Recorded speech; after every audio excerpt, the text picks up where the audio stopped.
Welcome back, everybody.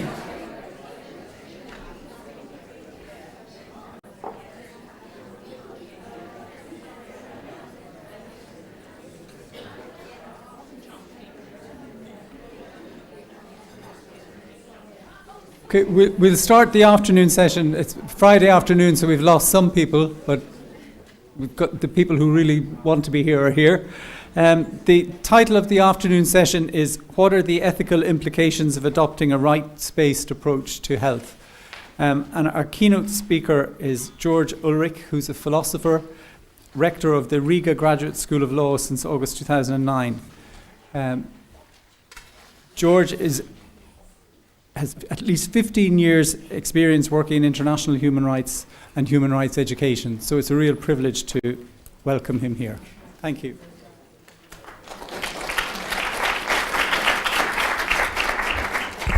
Thank you, Diarmuid, and thanks to all of you for keeping the energy and spirit and coming back for the afternoon session. I would like to start by complimenting and thanking the organizers of this very, very inspirational and excellent event. And I also want to just pause and note how much I appreciated the morning session. I think there were wonderful, rich, insightful keynote address, and then subsequently the statements by practitioners, both in the National Human Rights Commissions and the civil society organizations, national and international, left me both inspired and slightly humbled. You know, I'm not totally sure what I can add to what has already been said, but I'll do my best. The task I was given was to speak on the ethics of a rights-based approach to health. And thinking about how to approach this, I made a deliberate effort to try to link with the President's Ethics Initiative. And part of the intention, I suppose, is to try to demonstrate how adopting a rights-based approach is in and of itself an ethical commitment, an ethical undertaking, which in some regards at least flies in the face of a neoliberalist ethics that is prevalent these days in many circles, in many areas, and which is often at the heart of some of the tendencies and trends that we've been hearing about this morning and that people are apprehensive or critical of. So let me see if I can pull up my slides. They're here. And I would like to start by looking at a few quotes. So just to remind ourselves, Thomas Paine, 200 years ago, I think quite insightfully said a declaration of rights is by reciprocity a declaration of duties also. Whatever is my right is also the right of another, and it becomes my duty to guarantee as well as to possess. Similar sentiments were in fact reflected in the Universal Declaration of Human Rights in 1948, where it was stated that everyone has duties to the community as a precondition, as it were, for making rights real. The German philosopher Jürgen Habermas said, human rights are Janus-faced, looking simultaneously towards morality and the law. Now, most of my colleagues in the world of international human rights look mostly in one direction, which is in the direction of the legal definition and legal application of human rights. Human rights, of course, have a long history, largely as ideals, political visions, moral principles, and only gradually in the course of the 20th century, and in particular after the Second World War, did human rights become codified as norms of international law, as binding norms of international law. When this happened, states became identified as the duty bearers, the primary duty bearers, and individuals as rights holders. And the whole architecture that Sophia, I think, elaborated and explained so well this morning has gradually been put into place as a consequence of the definition of human rights as international law. Among human rights advocates and lawyers, there's a general sentiment that once we have the norms and mechanisms in place, we shouldn't question them too much, as it were. we should focus on application. We should focus on upholding rights through courts, through administrative procedures, and through other monitoring and enforcement mechanisms. Whether it's directly linked or not, I'm not sure, but there's something about this self-confidence of human rights lawyers, or this sort of myopic perspective of human rights lawyers, that from time to time gives rise to also criticism, to backlashes. A sense that human rights are maybe too technical, too legalistic, removed from the reality of everyday life, externally imposed, and so on and so forth. And in view of this, I think it is helpful and healthy from time to take a step back and look at what are the implicit ethics, to look in the other direction. Now, in doing that, in turning the face, so to say, towards the ethical aspect of human rights, I want to start by making one distinction from the outset. Very often when ethics, morality, or religion is brought up in relation to human rights, it's brought up as something that is perceived as an external standard by which we measure the validity of rights. And one can say that cultural and normative relativism debates have often done that. If rights, I also sometimes call this a test of concurrence. If rights concur with prevailing moral, religious, ethical standards, we consider the rights valid. If they don't concur, we question the validity and the applicability of the rights. And we say, instead, we have, be it Christian values, Islamic values, Asian values, African values, which somehow are thought to prevail. I think the fear of relativism, or the fatigue with relativism, one could say, is one of the reasons why human rights lawyers are apprehensive about engaging too much with moral philosophy and with ethical reasoning. I'm going to try something different, for better and for worse. I'm going to try to look at what I call the ethics of human rights. Not an external standard by which to measure human rights, but rather a correlative commitment. Norms that are implicit in the human rights architecture already. So somehow saying that the commitment to human rights is already an ethical commitment, but in what sense? What does that mean? What does that entail? And I'm going to suggest that it entails at least three dimensions, or three aspects.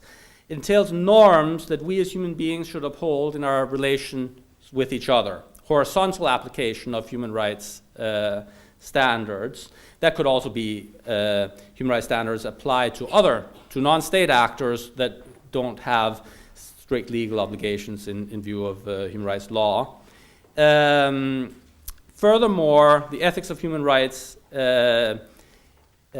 speaks to a vision for how society should treat its citizens and inhabitants. What kind of society do we subscribe to?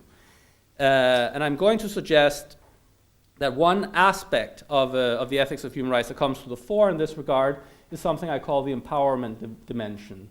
The role of society to facilitate the ability of citizens and inhabitants to realize their own human potential. It's an enabling role. In order for society to realize this ethical mission, we, in turn, have to contribute. So there are responsibilities and obligations that are incumbent on all of us if the realization of human rights is to prevail in society, obligations that we hold towards society in general. And I call this the solidarity dimension of the ethics of human rights. And it's just to say I think both those dimensions are in fact aspects of ethics that are questioned or challenged by a neoliberalist trend. One could focus on other aspects of the ethics of human rights, by the way. And listening this morning, I became aware of how much the social justice dimension is also part of the deliberations of practitioners in this room. And I think that's totally valid, and it links, but it's also slightly different from how I'm approaching the question. Now, what am I going to do in the next 35 minutes or so? I'm going to try to elaborate some aspects in general of the ethics of human rights, and I'm not going to say this is all there is to be said about it. It's a certain interpretation or a certain approach, and I'm going to then zoom in I'm going to zoom in from some general reflections on the ethics of human rights to looking at the ethical implications of economic, social, and cultural rights, and then go a step further and look at the ethical implications of a commitment to the right to health. So to show how the right to health inherently reflects an ethical agenda. Time permitting, I thought it might be relevant to include a few reflections on the relationship between the ethics of human rights and the logic of the market, which has also been a recurrent theme in our discussions today. And then finally, again time permitting, I thought it might be interesting to look at one or two real-life cases from the world of medical ethics to see how human rights and medical ethics both support each other, but also somewhat point in different directions, consistent with what Sophia was talking about this morning. And one case in particular that I've been interested in and reflected a lot on goes all the way back to the mid-1990s and concerns HIV/AIDS research related to perinatal transmission, so mother-infant HIV infection. But let's see how far we get. So, first of all, just something about what kind of an ethos is implied by human rights. I thought, what better place to start, what better place to look than to the UDHR, the Universal Declaration. And I picked, slightly randomly, a selection of articles that I thought, let's just try to look at what in fact is being said. This is, of course, a foundational, but also in many ways a very inspirational and beautifully written document. So Article 1, all human beings are born free and equal in dignity and rights. Article 3, right to life, liberty, and security of the person. Article 4, no one shall be held in slavery or servitude. Article 5, no one shall be subjected to torture or to cruel, inhuman, or degrading treatment or punishment. Article 6, which is maybe a less familiar article, everyone has a right to recognition as person before the law. Article 12, no one shall be subjected to arbitrary interference with privacy. Article 16, right to marry and found a family, emphasizing that this should happen with the free and full consent of the involved individuals, the intending spouses. Article 18, freedom of thought, conscience, and religion, which includes also freedom to change religion or belief. And Article 19, the right to freedom of opinion and expression. What do all of these rights have in common? I think they have in common that they reflect what could be called a Kantian notion of respect for persons. Kant, in his second articulation of the categorical imperative, famously said that I shall always treat humanity, whether in my own person or in that of another, never merely as a means, but always also as an end. What does that mean, to be an end and not just a means? I think it means to be a person who counts, a person whose perspective counts. I sometimes have used the example. I'm in a rush leaving the conference and I have to get to the airport. I jump into a taxi and I say to the taxi driver, take me to the airport. Am I using the taxi driver as a means? Absolutely yes, I am. He is helping me or she is helping me to get to the airport.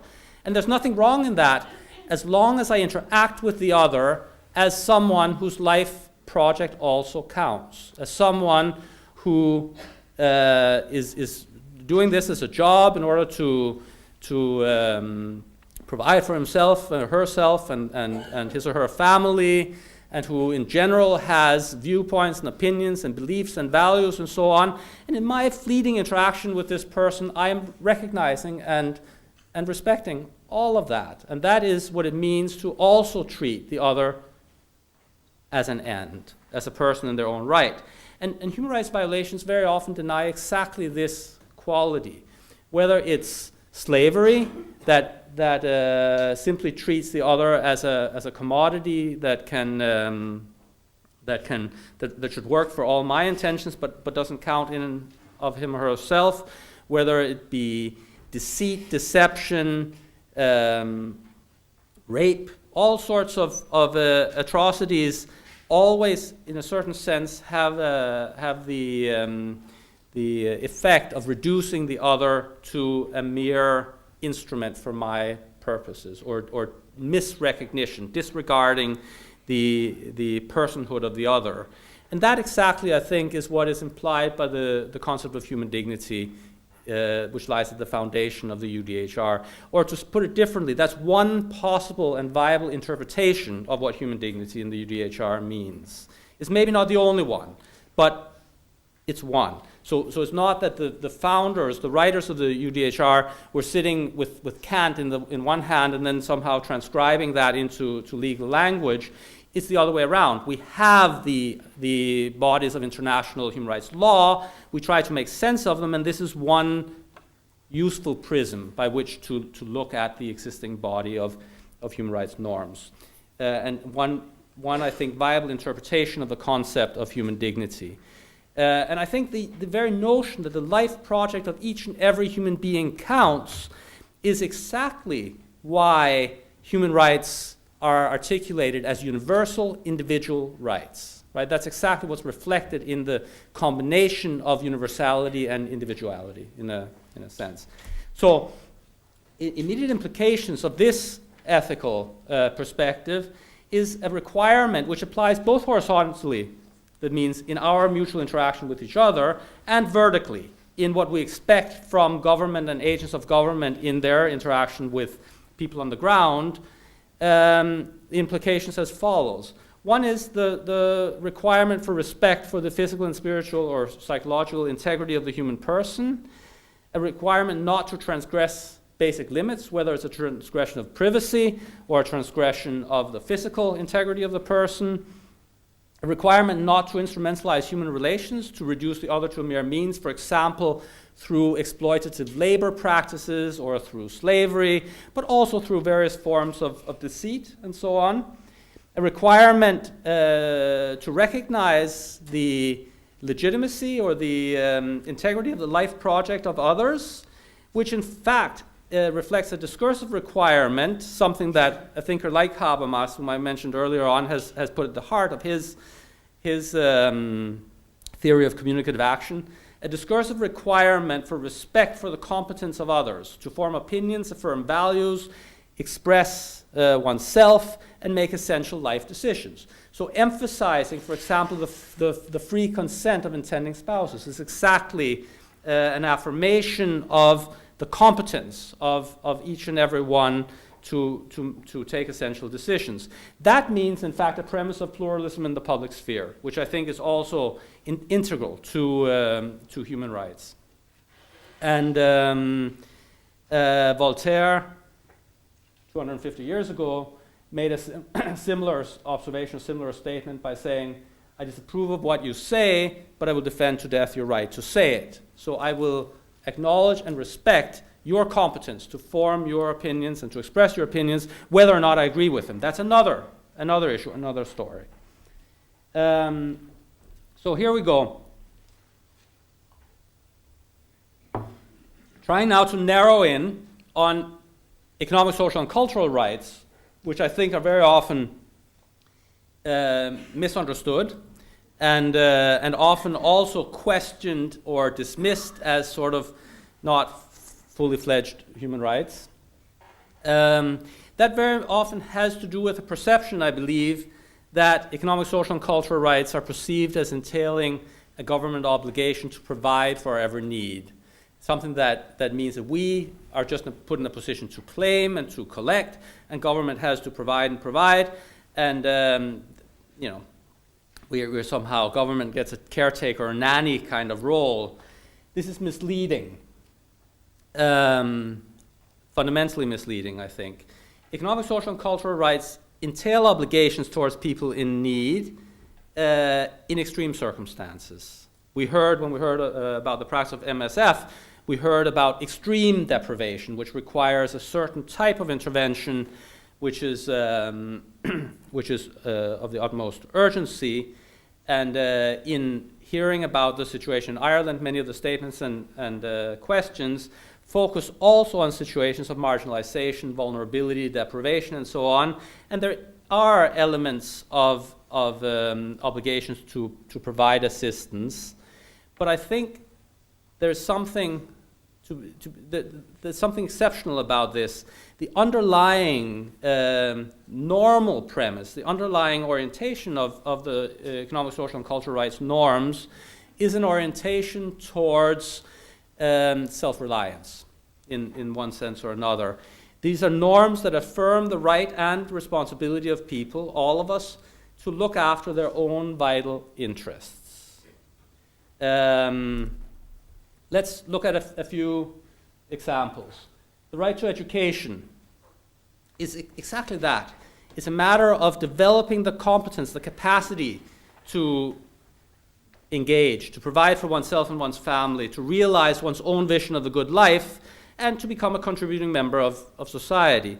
We have a Nobel Prize winner who was fighting for the right of girl children to educate themselves, which is exactly not to sit passively and be provided for, but to actively involve oneself, to actively engage in society.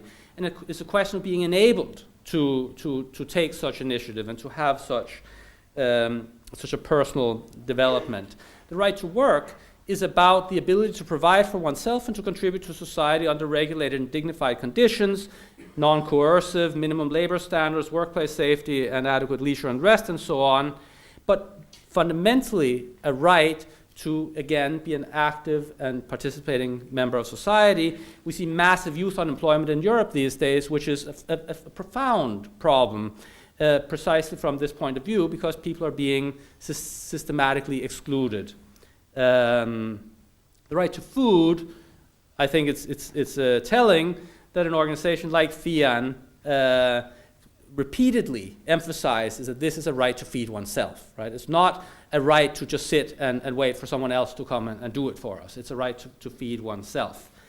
Now, all of these expressions of self-reliance, if one wants, or of involvement and engagement, of taking charge of one's life and one's life project, is not something we do in a vacuum.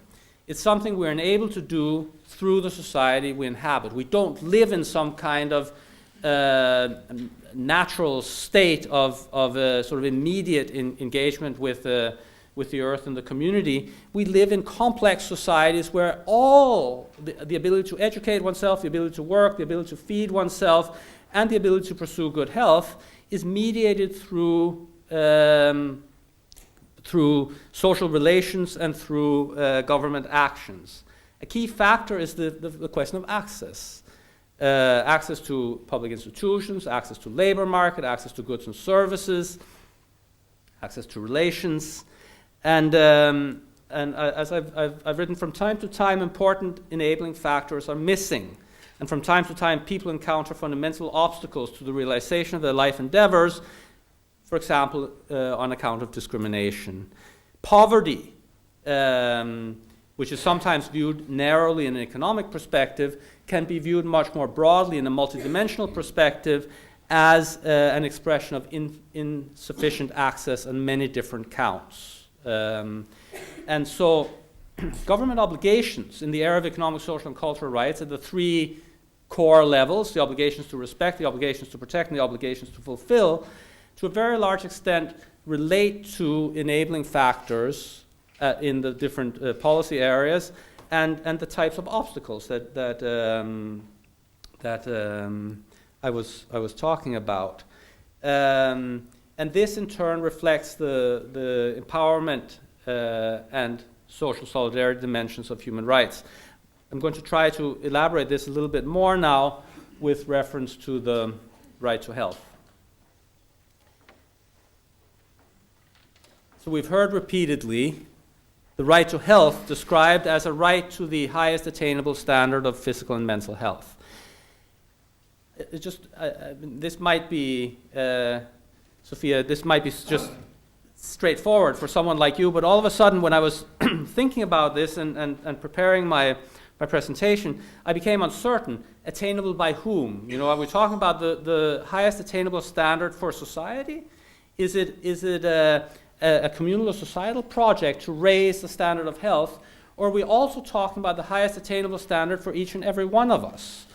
A right to pursue the highest attainable standard that I can achieve in view of many different factors, including my genetic disposition, the lifestyle choices that I have engaged in, the addictions that I have developed, or bad habits, or whatever else it might be, and all the things that fate has in store for me that I don't know anything about. You know, but my empowerment to pursue good health, in the latter sense. The right to health is to a very large extent focused on or has to do with enabling people to engage meaningfully in health-seeking behavior. If you look at we can look at a lot of different, and we've heard about this throughout the morning. It's a very complex right, the right to health. It's a many-faceted right that branches out into numerous different directions in the area of health care, medicine, the area of public health, but also into education, into food security, into many, many other environmental protection, and so on.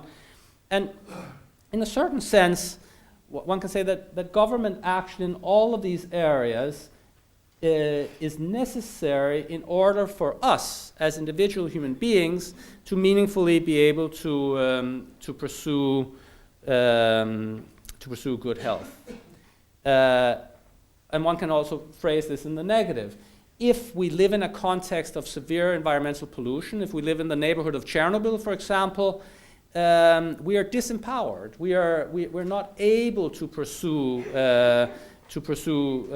good health to the maximum. If we live in a context without sanitation or access to clean water, there is a fundamental factor missing in terms of our ability to pursue good health. If we live in a context without access to essential medicines or basic health care or immunization, for example, our own possibilities are severely narrowed and restricted. And similarly, if we live in a context of insufficient arms control, for example, we might get shot on the street, and that has health consequences completely beyond our own control. Similarly, if one lives in a context of domestic violence, for example, there are again severe health consequences that affect our individual ability to safeguard our own health. Now, government obligations at the three key levels reflect this, reflect an orientation towards enhancing the space and the possibilities we have for realizing health-seeking behavior. The obligation to respect is a negative obligation that requires governments and its agents to refrain from violating the right or inhibiting the enjoyment of the right. And just to give a few examples of how government might do this. Government might do this by inhibiting vital information that is necessary for us in order to effectively take prudent decisions. Government might be directly involved in pollution, or government might impose invasive medical procedures. Not that long time ago, this was fairly commonplace in relation, for example, to population control and forced sterilization. And there are many different ways in which government could directly be violating the right to health and thereby inhibiting the ability of people to act as agents of their own interests. Discriminatory policies, which limit access, again, may be imposed by government and directly constitute a violation of the right to health. And probably also severe cutbacks in the context of austerity measures, or the introduction of user fees that effectively deny access to given services for segments of the population would count as direct violations, immediate violations of the right to health, which again restrict the ability of people to act in their own best interest. We heard about the principle of non-retrogression. I think that would be an application here. The obligation to protect is very important in this regard because it's not only about how government might restrict and violate our rights, but also about how that might happen, how that might be done by third parties. And in this regard, government's key obligation and responsibility is to take action against third parties that might impair or interfere with our enjoyment of the right. This is done through legislation, through monitoring and control, through enforcement of laws and policy measures, and so on. The obligation to fulfill the right is predominantly seen as a positive obligation that requires government to take progressive measures towards the realization, including by developing institutional structures and provisions for the delivery of health services and implementation of public health measures, for example. Also many other ways.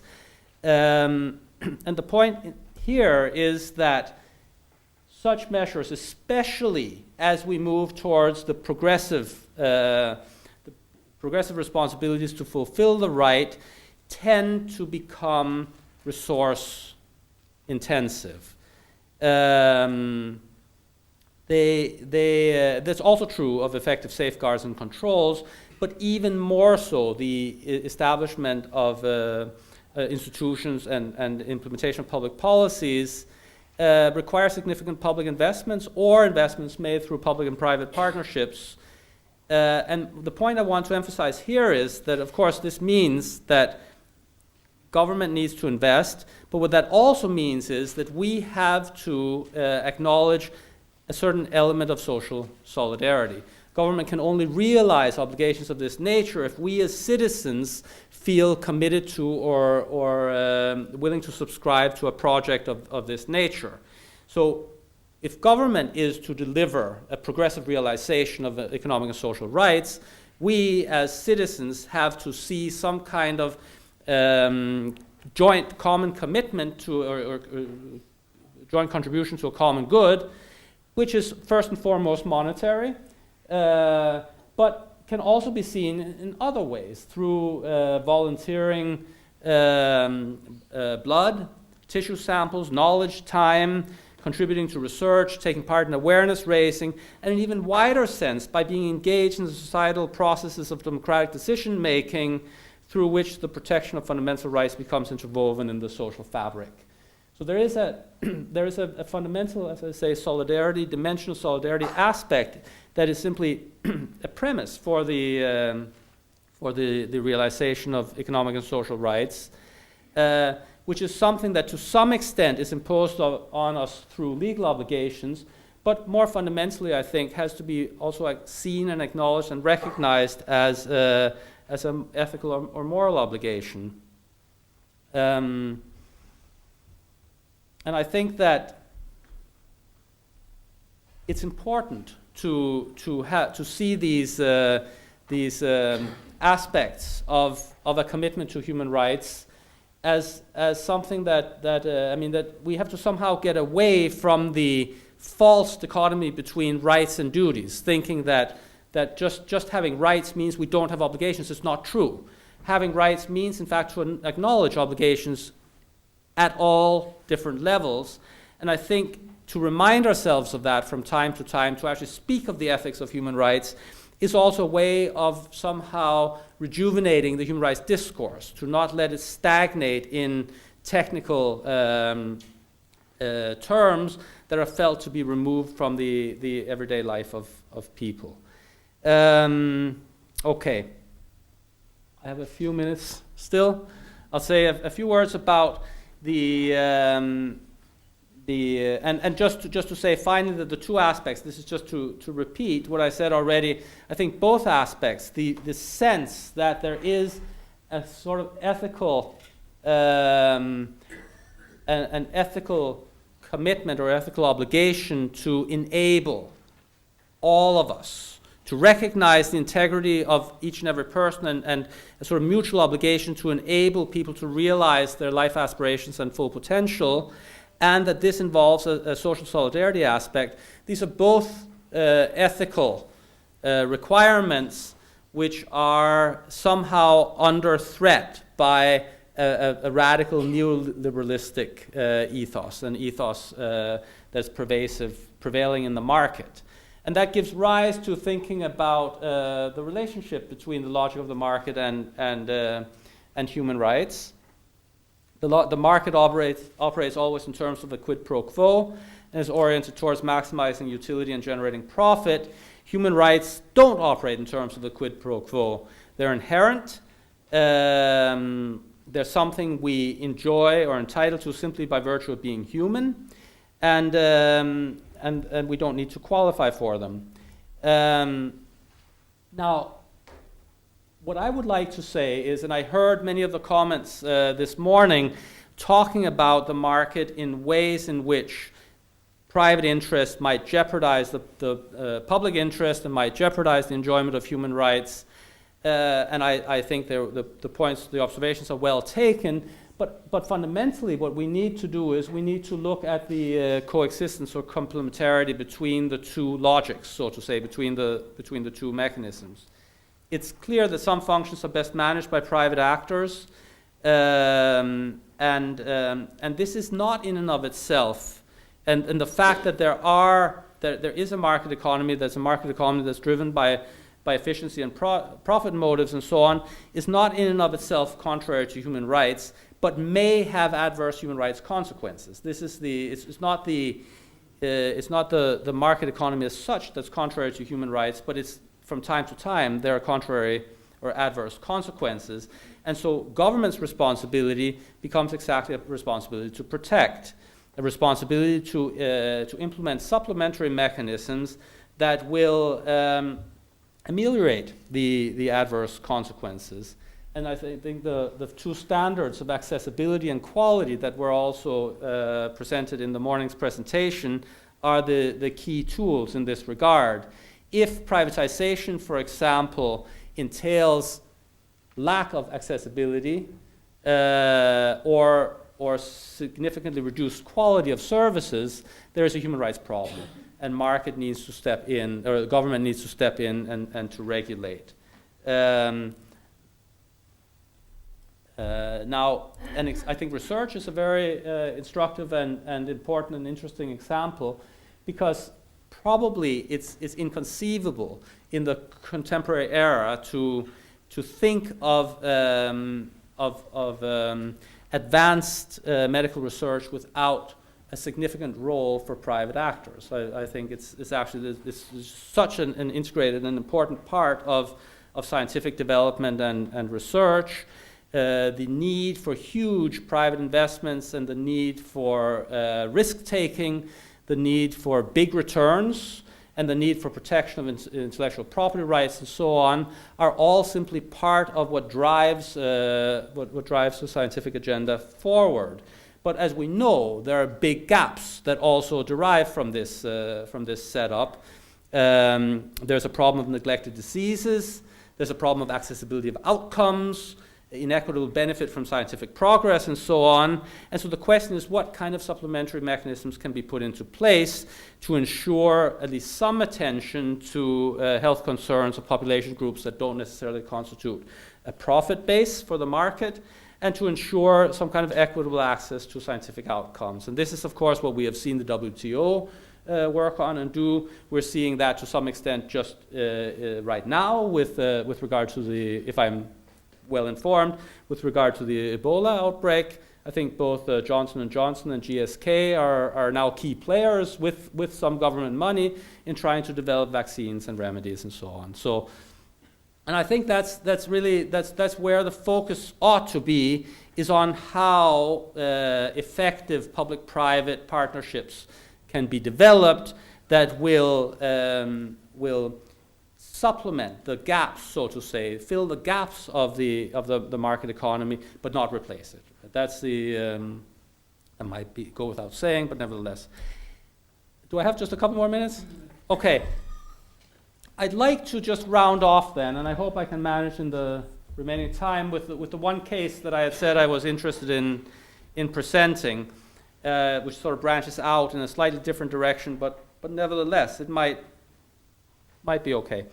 In the mid-1990s, UNAIDS, or some body under UNAIDS, was overseeing and sponsoring 16 trials, which were all designed to identify functional and operational ways to reduce mother-to-infant transmission of the HIV virus. This is before the treatment action campaign. This is before the lawsuits and the wider accessibility of antiretroviral treatments. And the context was, it was known that if you gave antiretroviral treatment, which at the time was extremely expensive, you could reduce transmission by 2/3. And this was therefore being adopted as a standard of care in affluent countries. However, it was also widely recognized that such treatment was not feasible, or at least not applicable in many developing countries where the HIV/AIDS pandemic was most devastating, for a number of different reasons. Partly cost reasons, accessibility to the particular drugs, but partly also because of lack of the required healthcare facilities, and also aspects of health-seeking behavior. For example, the treatment required that mothers wouldn't breastfeed their infants, and that would be a difficult thing to implement in a number of different places. So these 16 trials were all put into place to find ways of either adapting the ACTG 076 regime, or to find other ways, for example through nutrition and other ways of reducing mother-to-infant transmission. This research was up and running and was ongoing, and then all of a sudden a public scandal broke, which really gained huge attention in the both medical community and also among ethicists. A watchdog association called Public Citizen denounced the research to Congress and to the National Institute of Health and the Centers for Disease Control. I happened to live in Uganda at the time and picked up a Kenyan newspaper called The Nation, which on April 28 said HIV studies kill infants, with large type. They in fact claimed that 10,000 infants were being killed by the HIV studies. Then it was taken up by the Lancet and the New England Journal of Medicine, so leading scientific journals, that even went so far as to compare this kind of research with Tuskegee, and to say, so this is a profound breach of medical ethics. And the editor of the New England Journal of Medicine spoke of ethical imperialism. So why was this research, which would seem to be benign, vilified in such strong terms? It was all because of placebos. It's all because of the use of placebos. The point was that in the various trial groups, part of the trial populations were being given whatever adapted regime or whatever treatment was under investigation, and the other part of the group would be given nothing. Since there was a known standard of care, the criticism was that these women were being denied a known treatment which would have reduced the transmission from mother to infant by 2/3. And then you count the numbers and you say, we could have saved that many infants from contracting the HIV/AIDS regime if we had given them the known medications, right? And therefore, by negligence, the researchers are responsible for the disease and death of huge numbers of infants under the auspices of UNAIDS, right? So this was a huge. The counter criticism was that, yeah, but what you're then saying is that a standard of care should be adopted for the research, which is not practical and not effective and not realistic in the context where you're working. You're saying that we can't do research that is trying to find effective means in the particular context where we where we work and where we live. And a Ugandan doctor, whom I actually happen to know very well at the time, said there's a mix-up of issues here. This is Ugandans conducting a study on their people for the good of their people. If that's not accepted, that's ethical imperialism. So you're applying a standard that's external, meaningless in our context, and that's not legitimate. So there's many different aspects of the controversy. When is it legitimate to use placebo trials? What about informed consent? I didn't talk about that, but that was also a big controversial issue. Is it possible to have universal ethical standards in situations of extreme inequality? Who is competent to pronounce on questions of ethics? Would it have been more ethical to do nothing than to try to find remedies that are effective in the given contexts and so on? And what I wanted to say, by way of concluding, is that when one looks at it, the medical ethics establishment at the time, in fact, took something that looks like a neoliberalistic approach and said, to do nothing is not a problem, but the moment you engage people, the moment they volunteer their time, the moment they volunteer their bodies, you have to guarantee them the highest available possible standard.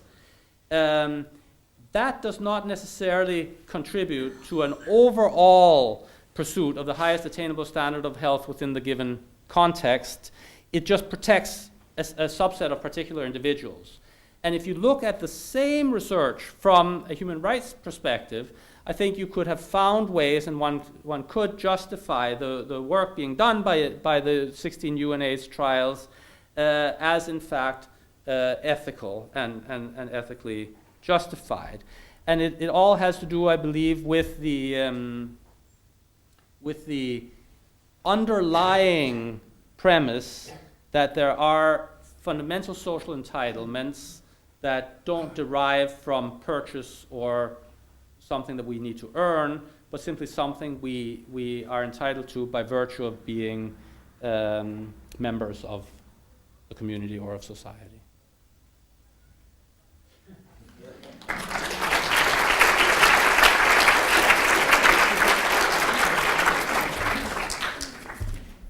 Very much. What we're going to do now is invite the panel to come up as well. Turn this off, huh? Okay, thanks. I don't know how we do that, but that's right. We have and our panelists and George will answer questions after we've had 3 short reflections from the panelists who've been asked to reflect on ethical and human rights aspects of their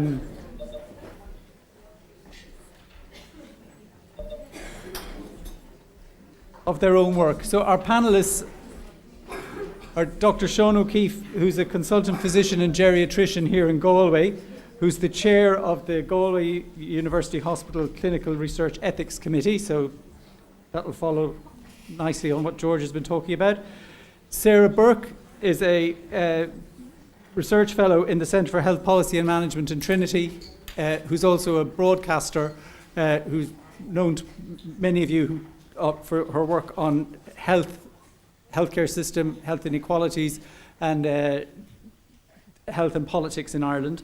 And Peter Bartlett is the Nottinghamshire Healthcare NHS Trust Professor of Mental Health Law at the University of Nottingham, who's also worked at mental health, disability advocacy, and human rights. So we'll be linking ethics and human rights, law and ethics through the group. So our first presenter is Sean.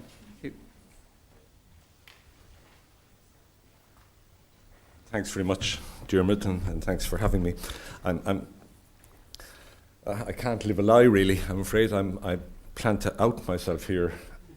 I've Dermot rather than Miriam. I'm sceptical about the right to health.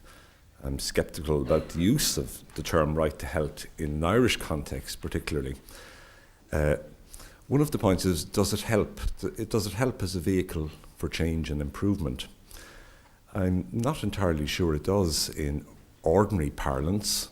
It often leads to fatuous and platitudes like the famous World Health Organization definition of complete physical, mental and social well-being, etc. I'm in favour of human rights, I'm even in favour of health, but talking about the human right to health is often a bit like mom and apple pie and world peace. We're in favour of it, but what does it really mean? The reason I talk about a moratorium and how it's used is it's not, we've had excellent talks, and George's talk was marvellous and nuanced and high-minded. That's not how the right to health is used in ordinary discourse in Irish society, for example.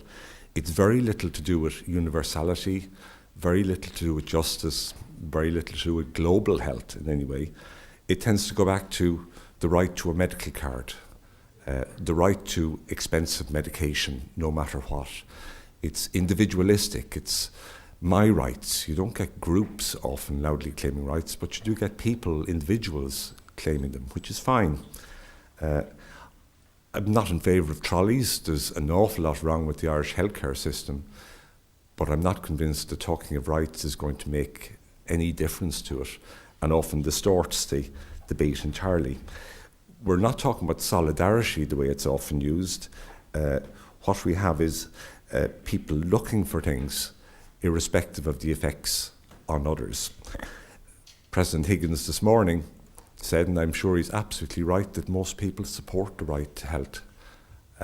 I'm sure that's true.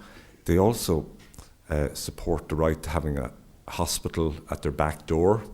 They will also be often paying the necessary taxes to fund the healthcare that would be provided in the right to healthcare.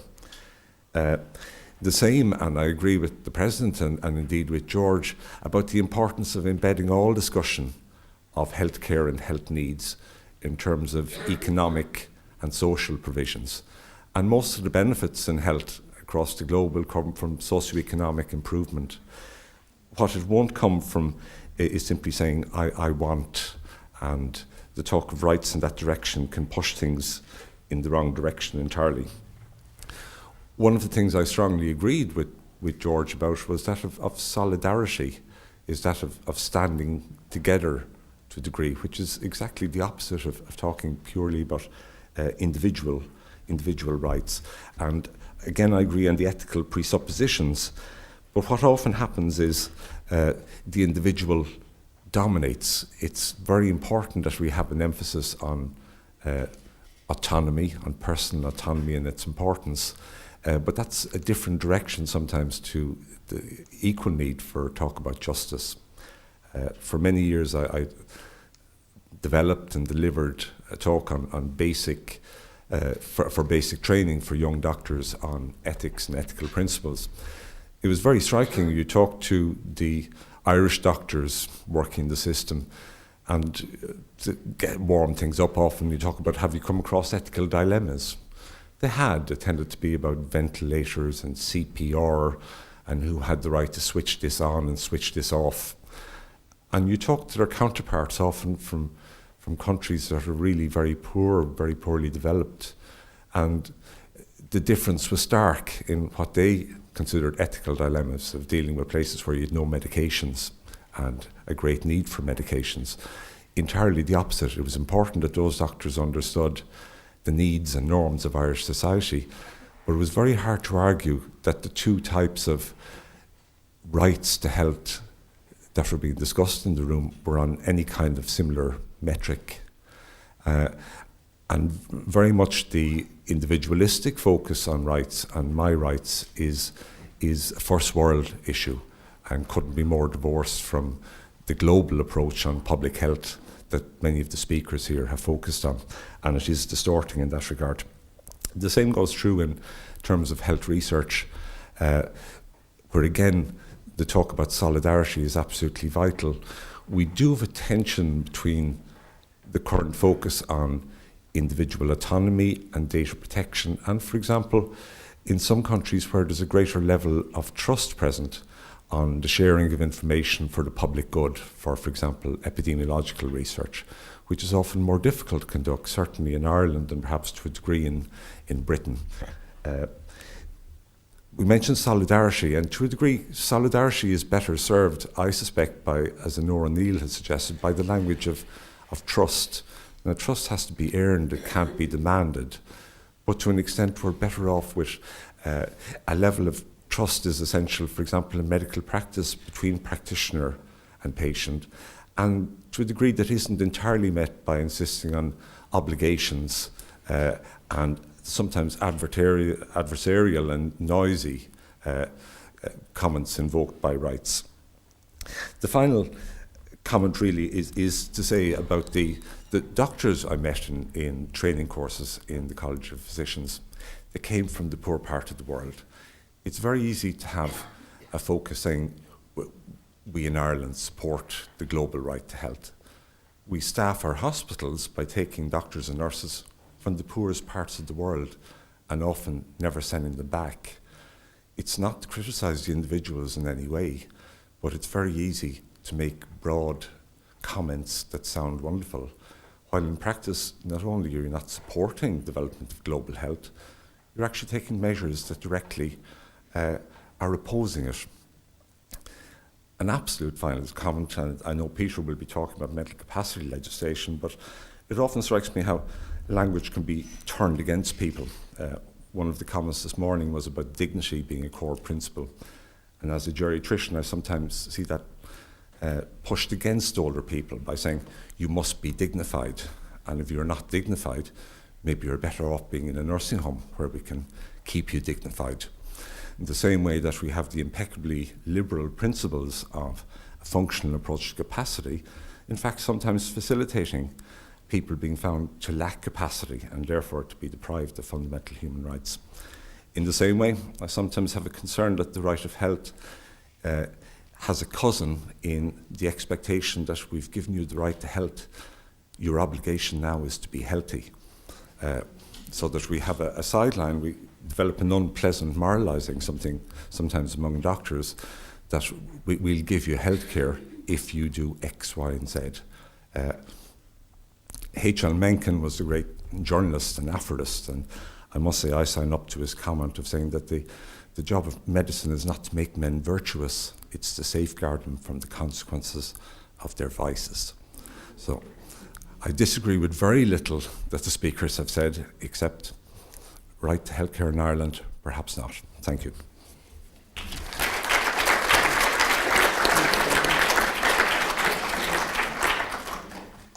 Thank you, Sean. Sarah, I think you should just go straight into yours. Thanks, Dermot. Oh, yep, brilliant. Good afternoon, everybody. Thanks to Dermot for inviting me here. And Dermot gave me the task of talking about ethics in the context of the Irish health system.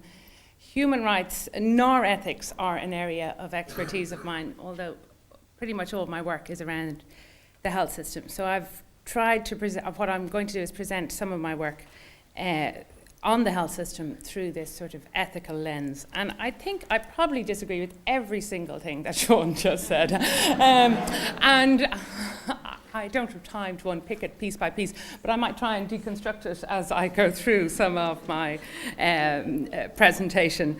This is what I'm going to do. I'd never met Cliona Loughnane before today, but it was going to be really hard to do this in 15 minutes, but thanks to Cliona's really excellent presentation this morning, she said plenty of what I'm going to say, so I'm going to dump that out and just focus a bit more on the research I've been doing, which is looking at the impact of austerity on the Irish health system, and then to talk more generally about our access issues, which Cliona introduced so well earlier on, and then to raise some issues in relation to denials of certain treatment within the Irish health system.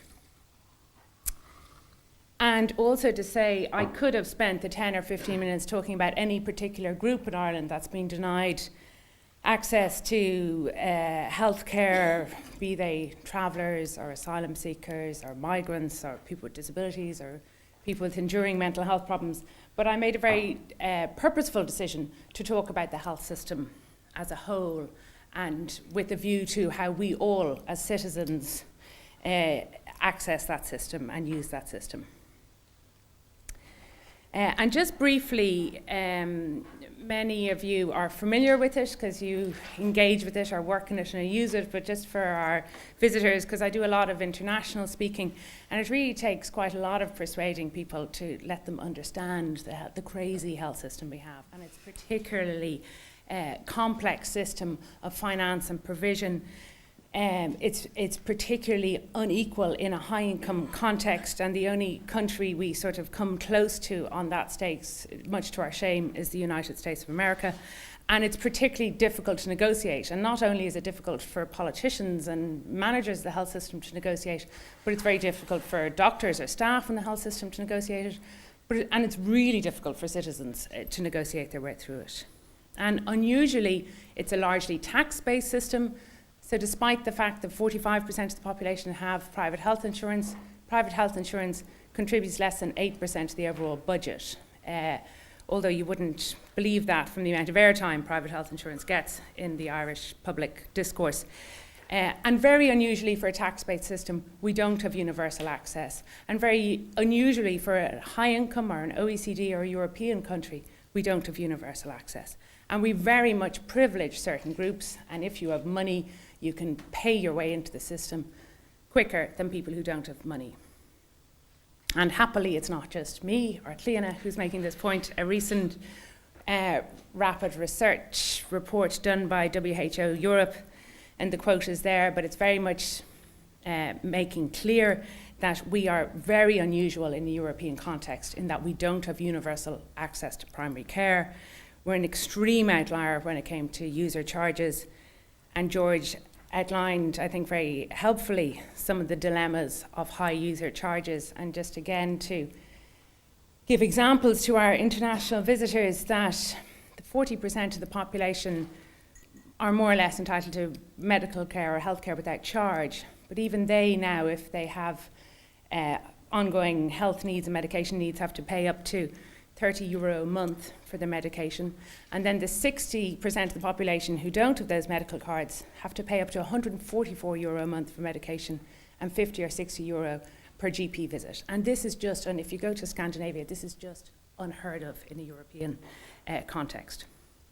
And even for those public patients who technically get free access to their GPs, there's very poor access to diagnostics. So we hear all the time about GPs patients having to wait months or indeed years for basic scans or MRIs, which will delay essential diagnosis. For the 60% of the population without that medical card, it's very expensive to go to your GP, and we know from research that having to pay that €50 to go to your GP deters people from accessing the care and deters people from getting essential medicine because it can cost you up to €144 per month. We've very poor access to hospital care unless you enter through an emergency department, and I'll show you some figures on that in a few minutes. And we have poor access, and in some instances no access at all, to a whole range of primary, social, community and continuing care. And there's a lot of rhetoric about how the Irish health system is great once you get into it. And I'd really question that. First of all, because we've virtually no data to prove that we have good outcomes. And also you hear increasingly of scandals of misadventures or deaths in our public hospitals. And I would think the quality of the Irish health system is improving, but it's improving from an extremely low base. And I don't believe that for a moment at all, that it's very good. It's completely hit and miss, and it's a miracle. I won't say what I'm going to say. And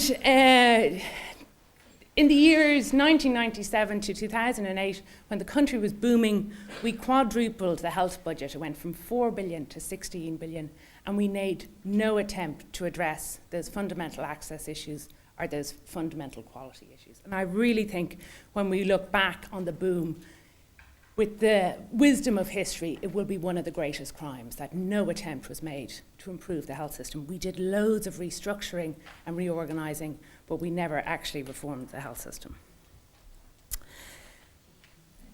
This is a slide I use when I'm teaching first years, because in a way I think they just remember the pictures and they don't listen to a word of what you say, and they don't read anything you ask them to read, but maybe they'll think of an image. And actually I think it's very useful to think about health policy and health decisions much more for decisions that haven't been made rather than decisions that have been made. What I'm going to present to you here is just a couple of very quick slides from research we were doing in Trinity up to about 6 months ago, monitoring what happened to the health system during the economic crisis with my colleagues Steve Thomas and Sarah Barry in Trinity. This was because all over the world in high-income countries, health budgets had just been going in one direction, which was up. When the economic crisis hit and when we began to have to cut our health system budgets, WHO and the European Commission became really interested in us because they were like the canaries in the, what are they in? Coal mine. Coal mine, thank you. Or the rats in the laboratory. You know, what will happen to the health system when they start cutting the budget systematically? And this was early work done with WHO Europe, has 53 countries in it. It basically goes to China. And in 18 countries, the public spending on health fell disproportionately. But if you look at this, it's a funny graph to look at, the cuts to the spending on health, that Ireland was hit the most of all 53 WHO European countries at the time. And if we look at this in a more local context, and it's the wrong slide. There we go.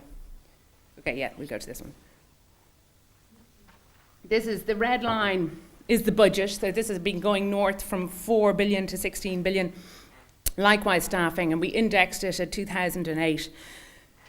So up to 2008, the public health budget, the numbers of staff, the proportion of the population, and the numbers of people with medical cards being this sort of pro-poor measure for the poorest, were all increasing. And then from 2008, what we see is a cut to the budget, and actually the red one, I don't have a zapper, but the red one actually will stay flat because of the 600 million supplementary budget given to health at the end of December.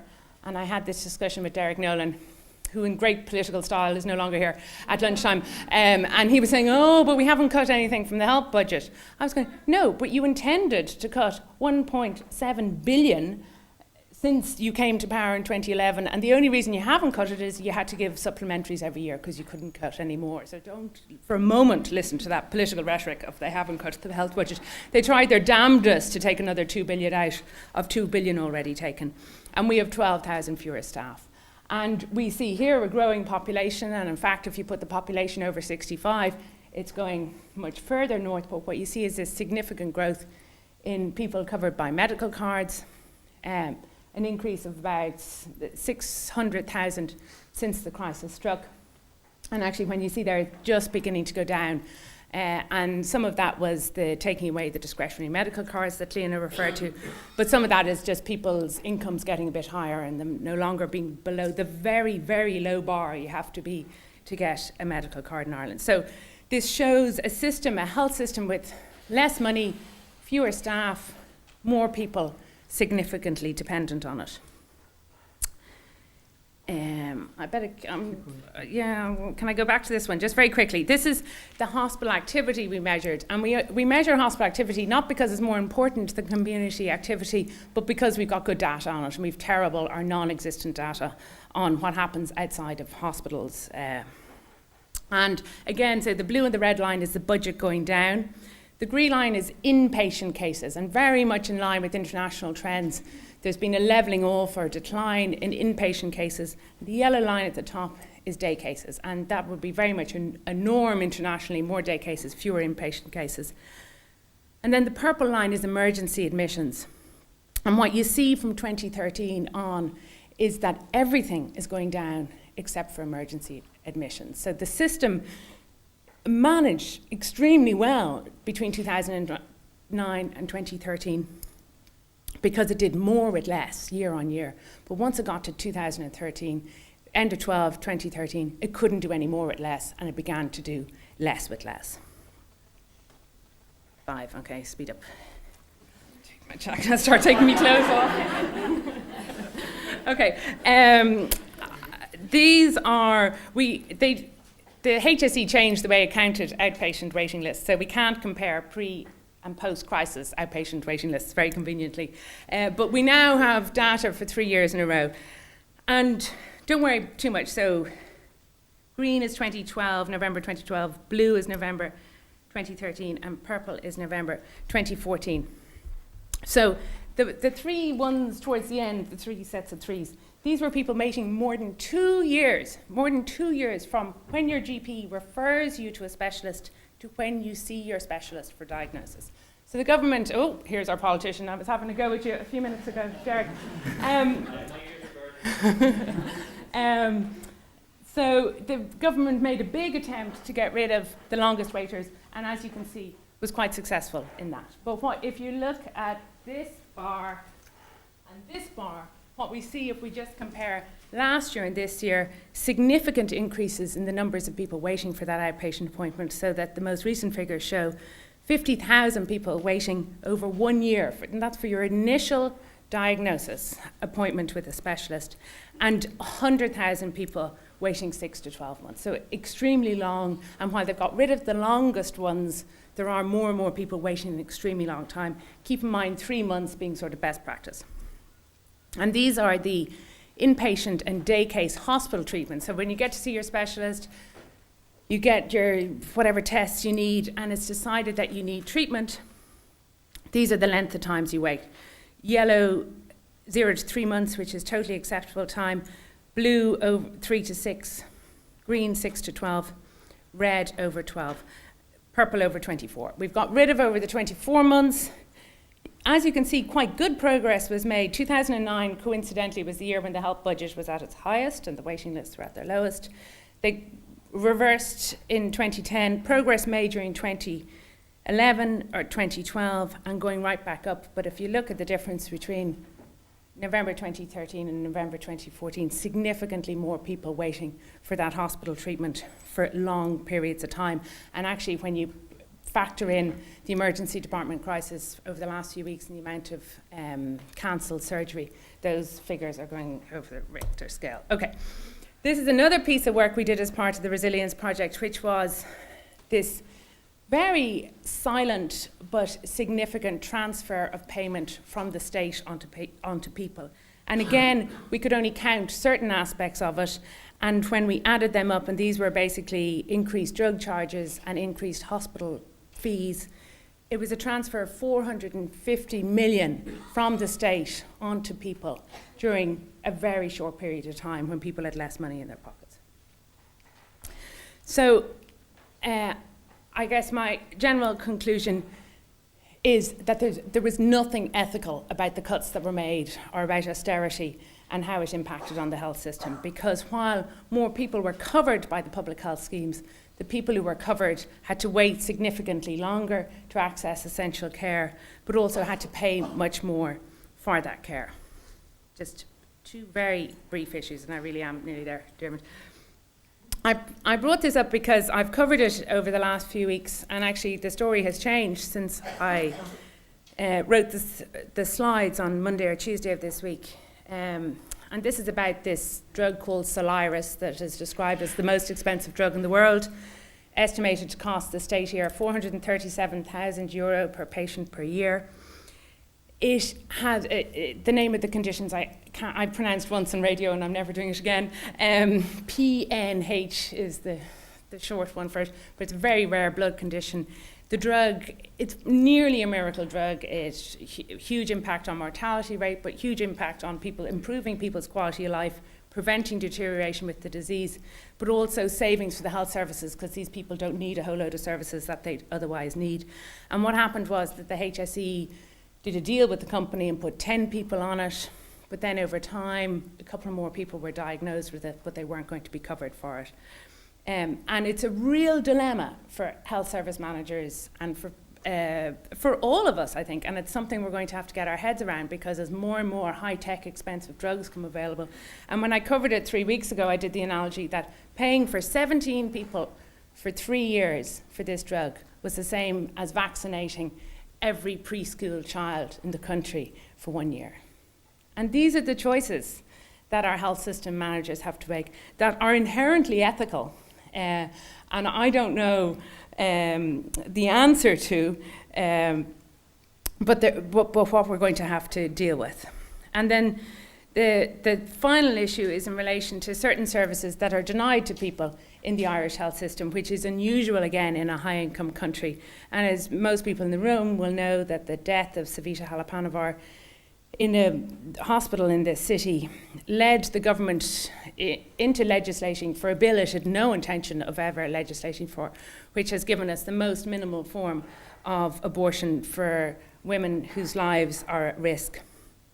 But many women are still denied these treatments. We know the figures in relation to the amount of women who travel to England, the issue of the women who travel, currently still have to travel, who have fatal fetal abnormalities, we hear about them, but also the Irish Family Planning Association's most recent annual report highlighted the issue of 26 women they saw in the last year who were unable to travel, who wanted to have an abortion and were unable to travel because of their migrant status. So we are absolutely denying these women the rights to services that they want access to. So can I have 2 minutes in conclusion? Because I sort of wrote a few notes as we were going this morning, if I can get into them.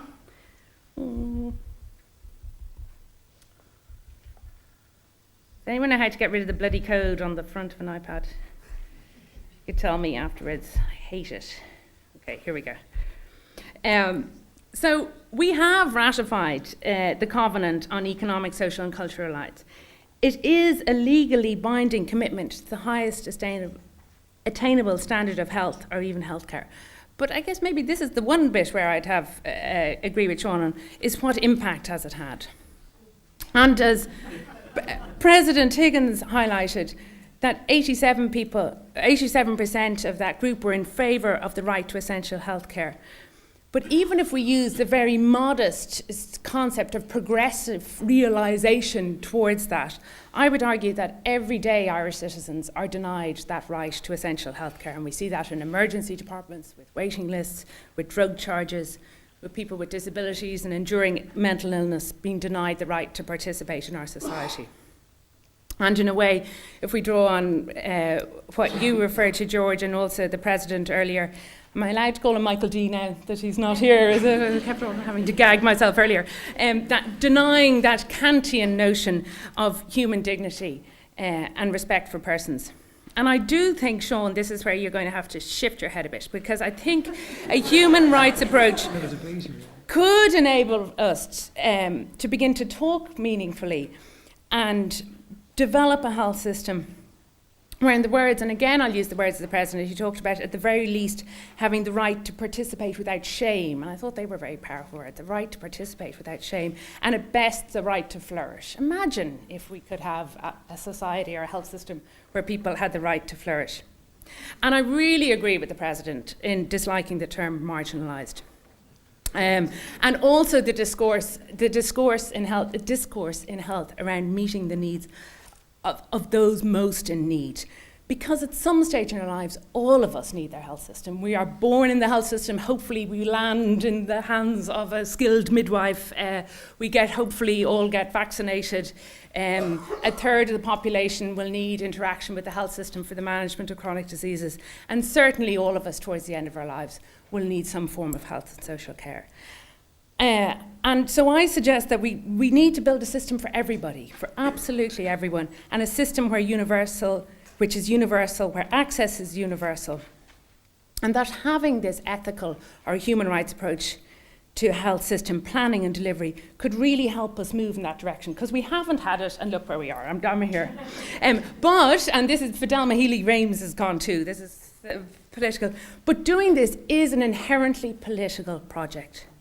And my answer to Fidelma Healy-Rames is, if you want to address the right to health, then you begin to try and have a universal health system.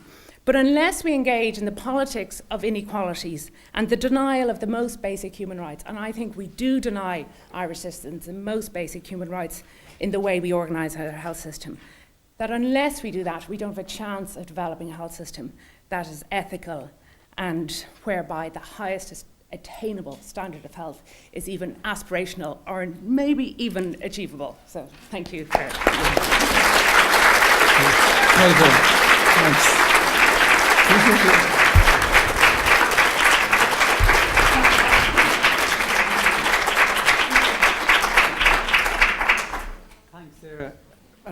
Peter. It's getting Thanks more and very more much. challenging. So. And particular thanks to both Mike and Dermot for inviting me. It's a real delight to be here.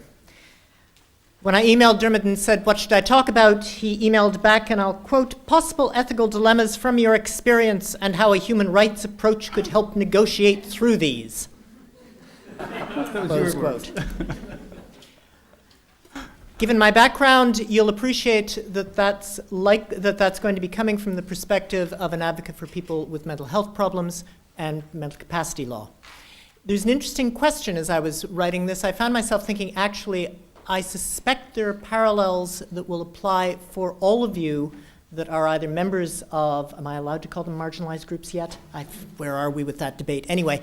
Marginalized. Or advocates for those people. But I'm going to come at it from the perspective of mental health and mental capacity law. And certainly when we talk in those terms, and when I think, again, because my starting point is the person on the ground, because if we, a lot of what we've been talking about today has been sort of systems looking downwards. Of course, if you're really talking about where human rights matters, it's the person who's sitting on the ground and what's happening to them. It isn't so much, I don't much care what your law says, it's what's happening to that person down there that's the real kicker. And when we look at that, consistent with what a number of the speakers have been saying, right to health rather merges in with a bunch of other rights. So I'm not going to particularly be neurotic about whether I'm talking about right to health or right to something else, because that in a way isn't very helpful. Again, if we're talking about the right to flourish, how do you distinguish between the right to health's role in that, right to employment in that, right to make decisions of all sorts in that? They're all really part of the bundle. The brief I was given suggests I should be a cheerleader for human rights. Well, you'll appreciate I wouldn't be here if I wasn't in favor of human rights. That said, I think it's not quite what I've done, but let me start by a couple of cheerleading comments because I think it does matter. It's a delight, first of all, let me say, to have heard your president this morning, to be in a part of the world where clearly human rights are still part of the discourse. You're not embarrassed by them. Indeed, you're broadly pushing the agenda forward. It is such a culture shock coming from the UK. That's not the position in so much of the world. I'm sure all of you have seen the pictures of the hideous institutions for people with mental disabilities and mental health problems in so much of the world. The cage beds in EU countries, the horrible food care that's given. It is a reminder when we talk blandly about the right to health, yeah, actually it really does matter for a big part of the population. And let's be clear, it's not just poor countries. On the plane on the way back, I'm going to be writing a response to an article in the Journal of the American Medical Association, which basically says, well, you got a choice. We can care for people with mental disabilities in large, closed institutions, or we can care for them in prisons. We need more large, closed institutions. Of course, the response to that has to be, that's a false dichotomy. Find something else. And again, consistent with so much of what's been discussed today, yes, if that costs money, I'm sorry, no one likes writing big checks, but actually the economic agenda isn't, and the austerity agenda cannot be the only agenda in the game. I was interested the way delighted that Les's study was looking at taking mental health issues seriously in the A&E wards. I was interested that the way he described it and the way he talked, and hard to criticize this because it's what we'll play with the government in Westminster, was all in terms of the amount of money police spend searching.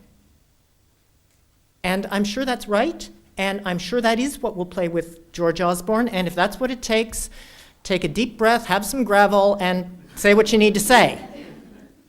But let's get real. The real issue has to do with care. The real issue has to do with how we're treating those people.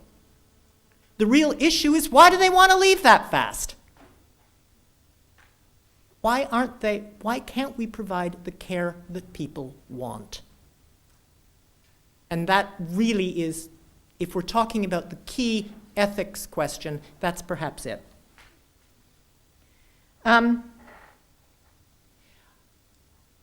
Also worth noting, a point added from this morning, the problem of silence. The problem that somehow, and George, one of the things you were saying made me think about this, the way when we provide health care, somehow it never quite permeates down to people with disabilities. They somehow get lost in the shuffle. Somehow treating them with equal respect doesn't matter as much. Sophia quite rightly was drawing our attention earlier to the Millennium Sustainable Development Goals, but it's worth noting none of those say anything about mental health. It just ain't on the list. Okay, so specific problems. I think I do want to get into some of the ones which are harder. And some of these are, I hasten to say, not problems where human rights are the solution, but where actually human rights are in some ways part of the problem because of how we're interpreting them and how the conflicts work out and how good intentions with human rights can lead to peculiar results. The first obvious one, which is obvious to me because it happened regarding a grant application I wrote a few weeks ago, is how it can become very difficult to study some issues because of the human rights protections of the potential research subjects. What I was interested in is if you're deprived of liberty in a care home in the UK, we have a whole process, which doesn't work, but that's another set of stories, which allows conditions to be put on the care which are meant to be safeguards to your care. I strongly suspect that when you actually look on the ground, the people in the care homes don't know these conditions exist. Speculation on my part, since this is going out to the world, I should make that clear. This is an untested assumption. But I strongly suspect if I were to ask the care home attendants, well, what are you actually allowed to do to this person? They wouldn't know. I'd love to be able to do a good quantitative study to show that.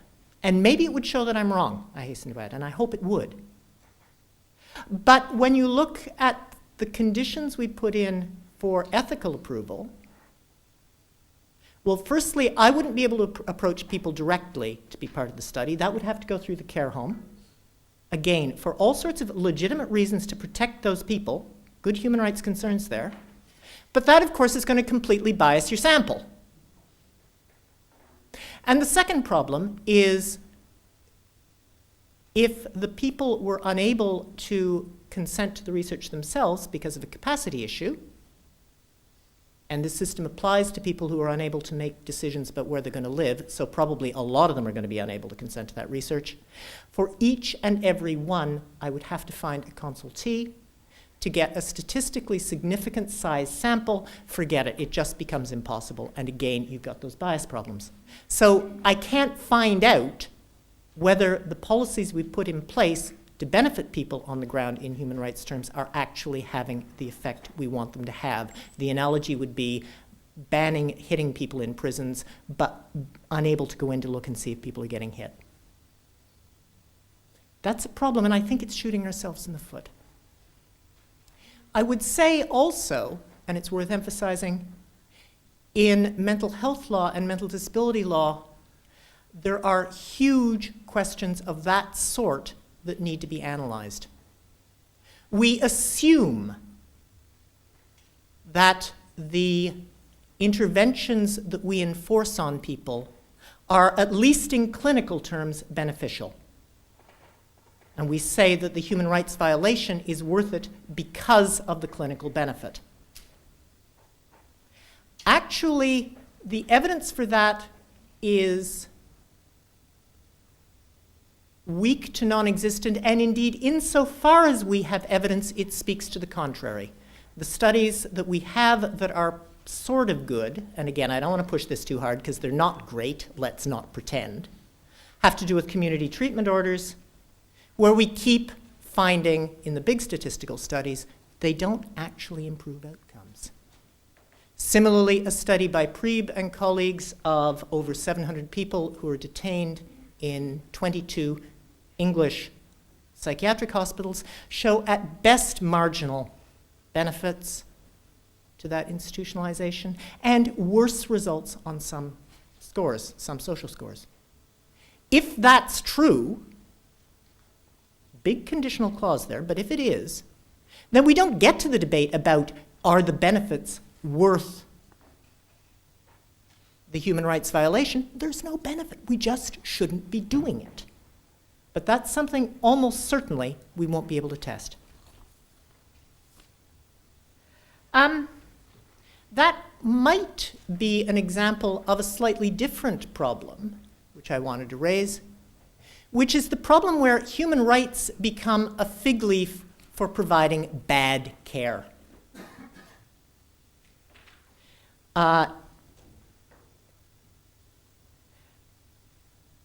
In the UK, we've had a number of cases of, particularly in the community of people with learning disability, where people have not been given treatment, sometimes not been given treatment that would save their lives, because they were thought or said to have capacity and they were refusing it, without the sort of detailed analysis of whether they lacked capacity or had capacity that I suspect most of in this room would want. People being left in squalid conditions because they were saying it was okay. Again, big ethical dilemma there and a big practical problem. I don't mean to minimize the practical problems, but remember my brief here is to stimulate discussion on ethics and human rights. It ain't to simply dictate solutions. Also, the use of what are effectively human rights concerns to fence out people who might be raising questions about that care, typically family members. So, no, I can't tell you how I'm treating your son, daughter, mother, father because of data protection legislation. Care homes saying, we're keeping the family members out. We have a right to do that under human rights legislation. Now, please understand, I am not naive about this. Some family members are really probably do need to be kept out, right?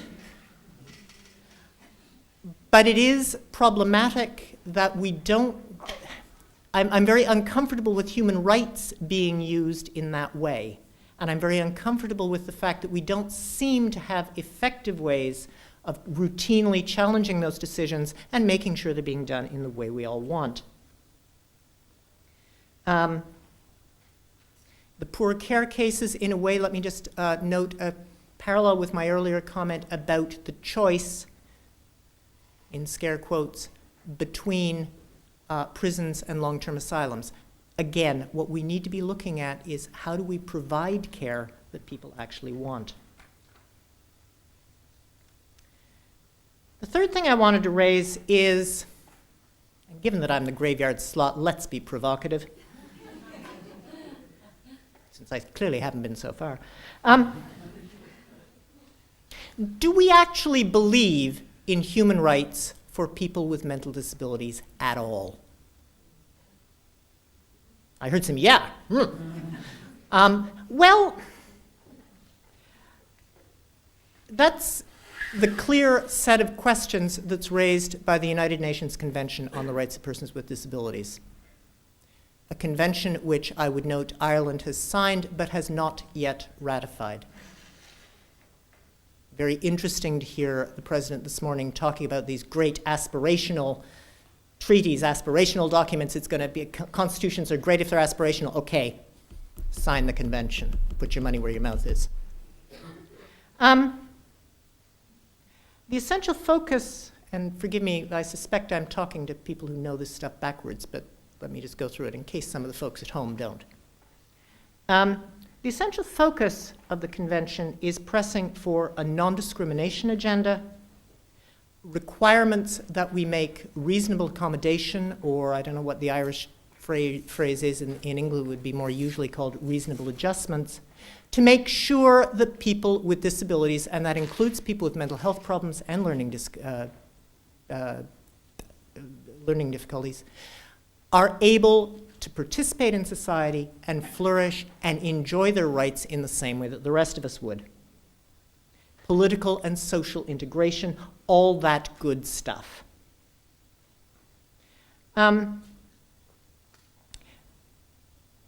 It contains, therefore, some pretty chewy suggestions, or requirements indeed.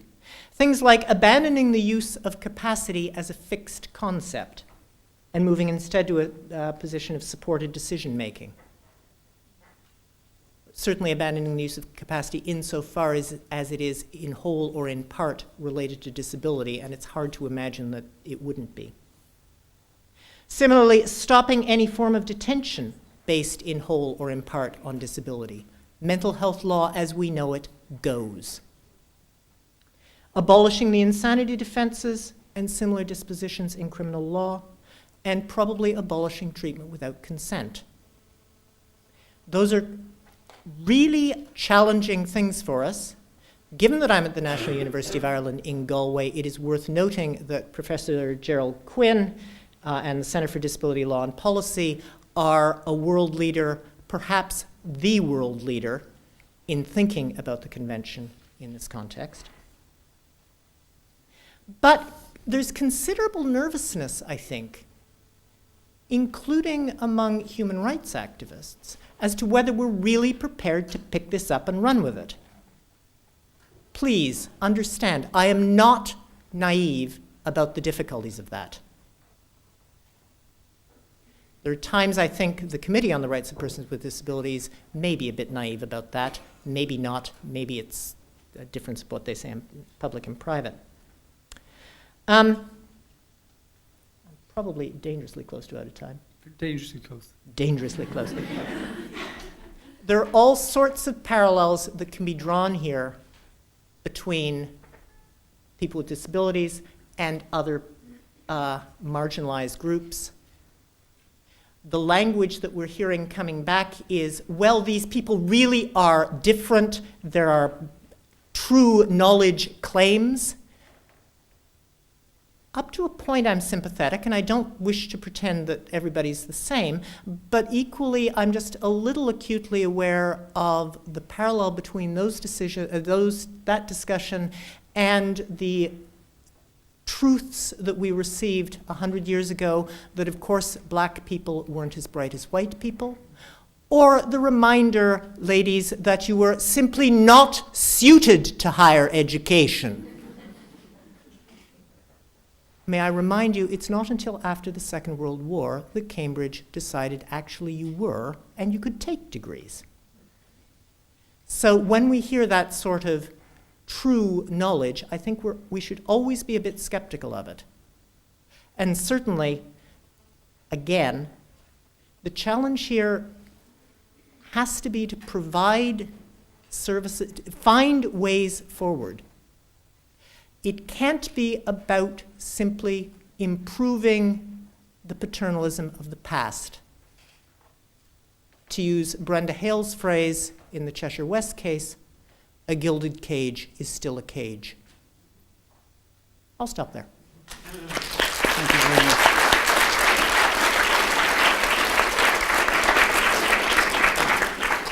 Thank you.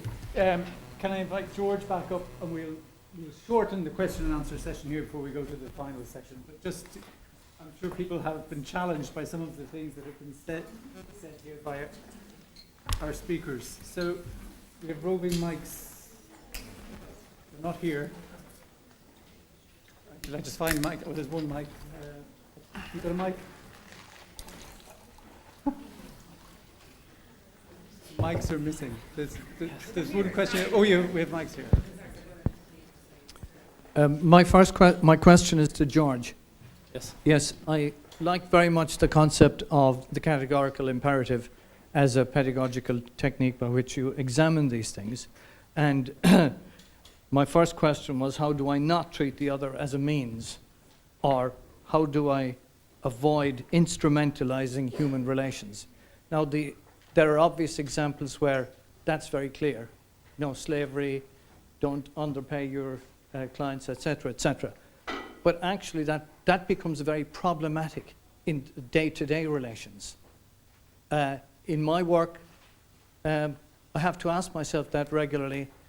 You know, is that person profiting from coming to see me or something like that? In other words, there are much more subtle problems attendant on that. But the bigger question, the philosophical question, is that given what we've lived through in the last, let's say, 35 years since the advent of Thatcher and Reagan, with the dominance of the neoliberal agenda and the moral obligation to maximize utility, as the neoclassical economists have been telling us for 150 years, what is that but to instrumentalize our relations? And that's what has been internalized, because that's the dominant discourse. So as such, using the categorical imperative, it seems quite idealistic. It's an idealist model.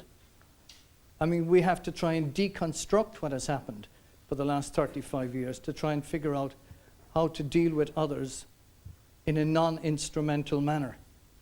I mean, given that Adam Smith told us that it was our moral duty to instrumentalize others. And apropos Sarah Burke, I enjoyed her presentation, but I find the story on RTE every day quite depressing. So I don't know how you manage that job. And to the final speaker, I want to say, yes, I worked my way through Professor Big Pharma, Ben Goldacre, last Easter, and again, being a professor of psychiatry, it seems like it's, given the availability of evidence that this stuff works, oh my God, it's terrible. Former professor of psychiatry in this country, Ivor Brown, whom most of us should know, in a preface to a book last summer, he said, psychiatry in Ireland is 400 years behind the curve. No evidence that this stuff works. Thank you. We'll just take 2 or 3 more questions and then put them to the panel. So, yes, you have the mic. Yeah, hi, thanks. My name's Helena and I work in Oxfam, and I just want to congratulate Sarah on your presentation. It was really interesting, and all your work highlighting health inequalities in Ireland. And I suppose my question is really on the basis of the last election and James Riley's wish to change our healthcare system, and that's kind of fallen off the agenda now. And I just wanted to ask Sarah, and maybe the other panellists, whether it's realistic to hope for universal access to healthcare in Ireland now, given that context. Thank you. And we'll just take one more question there. Hi, I'm a third-year medical student here. So my question is, I understand there's a healthcare reform coming up / going on already, and you know we've had lectures on it and everything, but it's all very abstract. And I guess my question is, what will the new and improved healthcare system look like from the patient's point of view, and how is it different from what we have now? Thanks. Okay, thank you. Can I put that to the panel? Do you want to start with the questions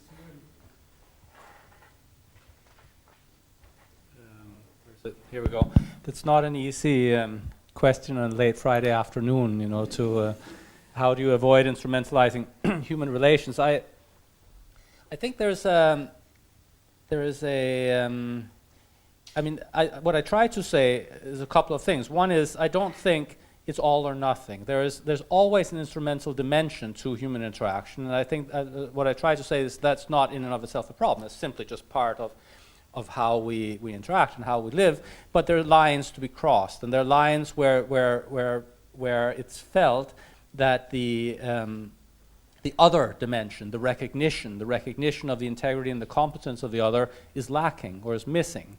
You know, labor practices can be. We saw buildings in Dhaka collapse a year and a half ago or whatever it was, where people working in sweatshop conditions with no, and there's a sense that human labor has been instrumentalized to a degree where human dignity is disregarded or violated. And I think there's always a test. And how do you know? Well, I mean, one dimension of that test is simply how people react. People's experience of misrecognition and of violation may not be the ultimate standard, but it's at least part of the deliberation we need to engage in. How do people perceive the quality of interaction? The quality of how we interact with each other is a fundamental parameter of ethics, just as the question of what we do to and for others is a fundamental parameter. What I try to emphasize by bringing this into the picture is also the reverse side, that the human rights paradigm has a strong focus on agency, the agency of people, also in the area of economic and social rights, which I think is often missing. And with all respect, Sean, I was very happy to hear your intervention, because it in a certain sense sets the stage for the discussion that I was interested in engaging in. But I think it also displays how, in a certain sense, you're sort of picking a straw man or arguing against a simplified and non-representative view of what human rights in fact stand for. The notion that it's all about just an expectation that each and every expectation will be honored, and it's just a matter of being able to make gratuitous claims without a sense of realism, is totally out of proportion with what human rights is about. And what I was trying to argue is also the thrust and focus of the human rights paradigm goes in a totally different direction. So that was... No, I don't disagree. One of the problems is a dialogue is important, but sometimes an emphasis on rights shuts down conversation and is intended to, rather than promoting it. I would disagree with nothing you had there, George, simply about a different way of looking at it. Sarah is going to discuss healthcare reform very briefly. Okay, I'll try and respond to, is it Sean in the front row and the woman from Oxfam and the medical student all in one go. In terms of what's happened, James Riley's big plans, and actually there was 87 commitments in the last programme for government, and I used to keep a spreadsheet on whether they were implementing or not, and I abandoned it about 18 months ago because they weren't implementing any of it. And actually I think the model as envisaged by James Riley of competing private for-profit insurers was fundamentally flawed and the wrong model. So I think the fact that we had our head in the sand and nothing happened is a good thing in this instance. And I think a lot of the other so-called reforms, like abolishing the HSE, was absolutely harebrained. You can't say I'm going to get rid of an organisation for 100,000 people without giving a plan of where people will get their services and for the people who work in it. But I wouldn't be, I'm sorry I depress you every week, but because actually I think we're at I'm at a more optimistic point in our health system than perhaps ever working in health policy, which is since 1997. And I think the next election is going to be really interesting. And this government didn't implement what it committed to around universal access on the basis of need, but it put it firmly on the agenda. And unless there's some crazy right-wing party formed, which is a possibility, in advance of the next election, I predict that perhaps, now we don't know where Fianna Fáil are going to fall off the fence on this one, but perhaps every political party will campaign on the basis of a universal health system or universal health care. Now, I don't think they know for a moment what they mean by universal health care, and I don't think they know how they will do it, but I think that, given that we've never had a universal system, we've always had this divisive two-tiered, and in fact it's multi-tiered than two-tiered, I think that's a progressive step in itself.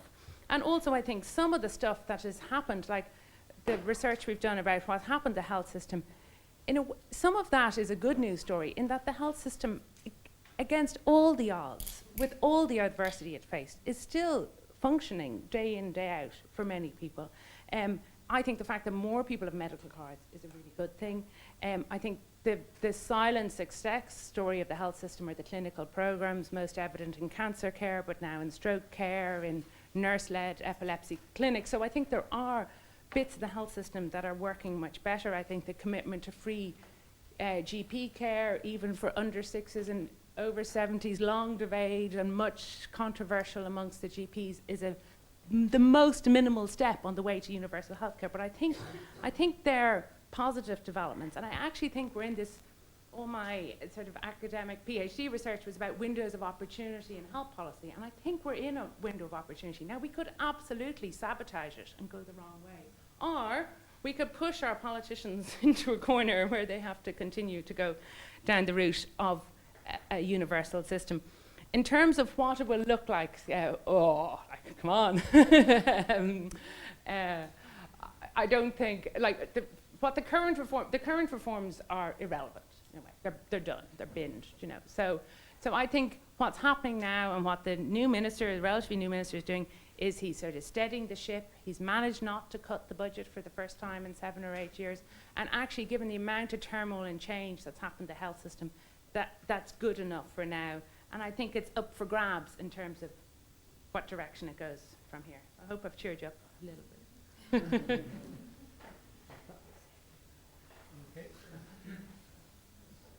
Any more pressing questions? Oh, you have a question? Oh, can we get a mic there? And then to the back row after that. Patrick Hume. Okay. I'm going to cut you off in 5 minutes, whatever. Oh, I mean, the whole discussion. I mean, so. You'll be lucky to get me a minute. I was just wondering, as I was listening to Sarah Burke and Sean O'Keefe, there's a lady by the name of Carol Gilligan, and she's written in a different voice a long time ago, and she would be seen as a feminist ethicist. And she talks about the ethic of care, and she would see it as different from, or as another lens on the ethic of rights. And in one sense, dare I say, that Sean was the more feminist in his approach, if I were looking at the approach through Carol Gilligan. But I think both need to be looked at.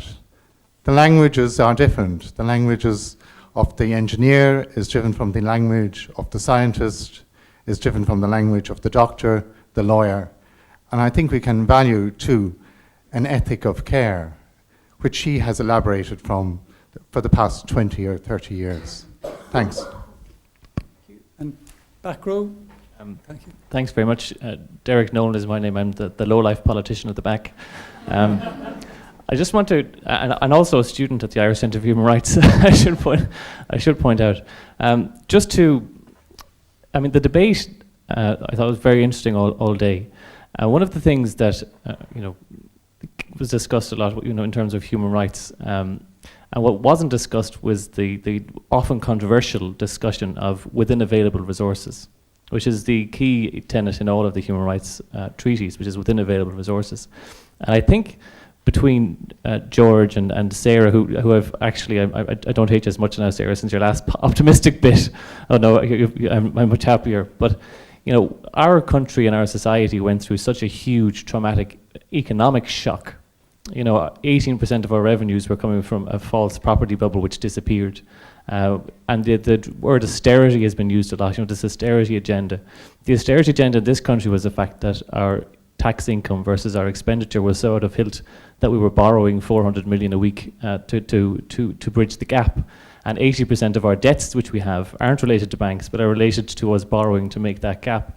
So in the context of reducing resources, deficits and so forth, which actually fund and really do matter, the right to health, does compete with other rights to social welfare to protect people in education and so forth.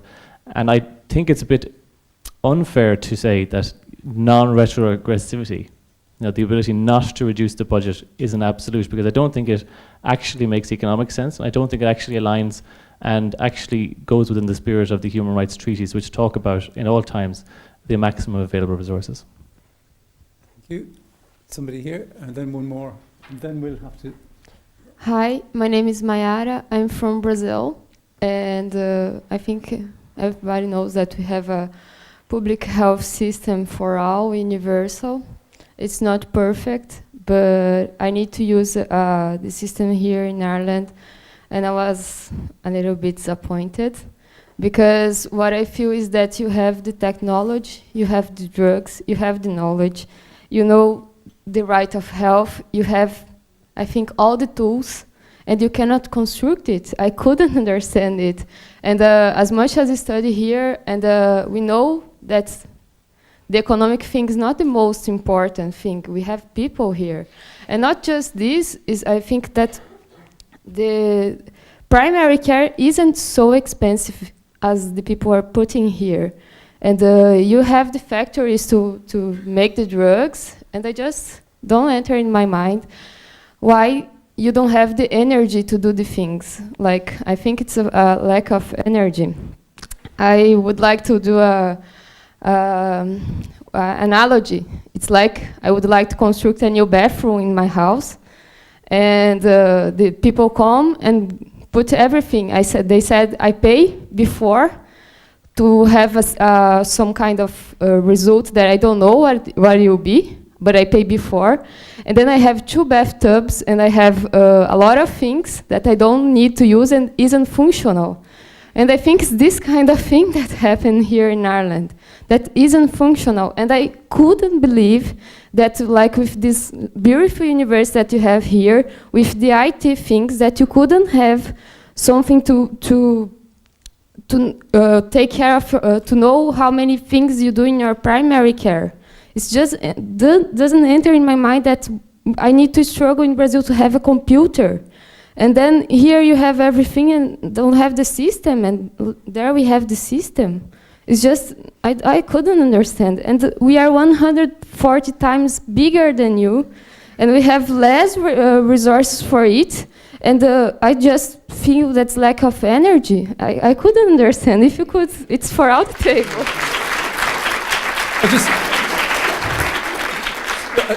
I'll just take one more question there. Then we'll pause, and there'll be another opportunity to ask questions of the bigger. Yeah, and then.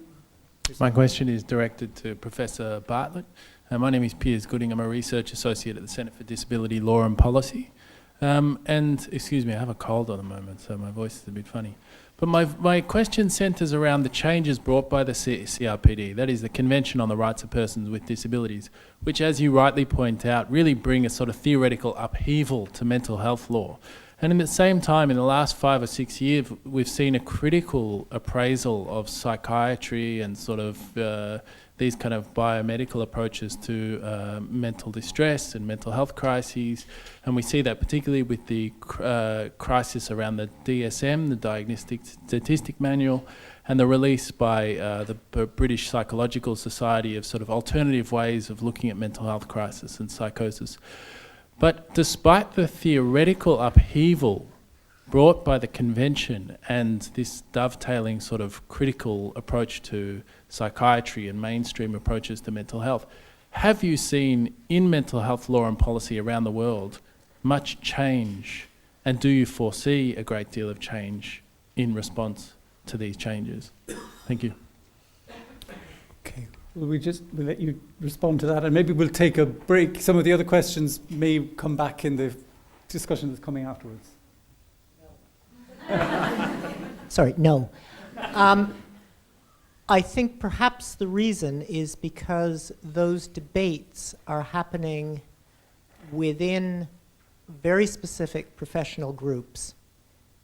Specifically doctors, huge fight about do we have 1 or 2 axes for mental health, that sort of thing, which depends on whether you're an ICD person or a DSM person. I suspect for those of you that aren't doctors, you don't have a clue what I just said. Fair enough. But it is, in a way, an indication of how parochial, in a sense, those debates are. I will just abuse the mic since I've got it, since I didn't answer your question the first time and I figured I'd skip it, but given that a similar version came up. One of the things in terms of economic history that I think is interesting, if you think of the last big depression we had in the 30s, within about 3 years or 4 years, you had a counter movement afoot, very grassroots, for a different set of economic ideas. One of the things that's deeply distressing about the current downturn is I haven't really seen that. Now, whether with the elections in Greece we're going to see a change on that is an interesting question. But it is, and this gets to the question that was raised at the back, and in a way the comment from our colleague from Brazil. In the end, it's about the model and what choices we make. There's lots of money sloshing around if you need to rescue a banking system.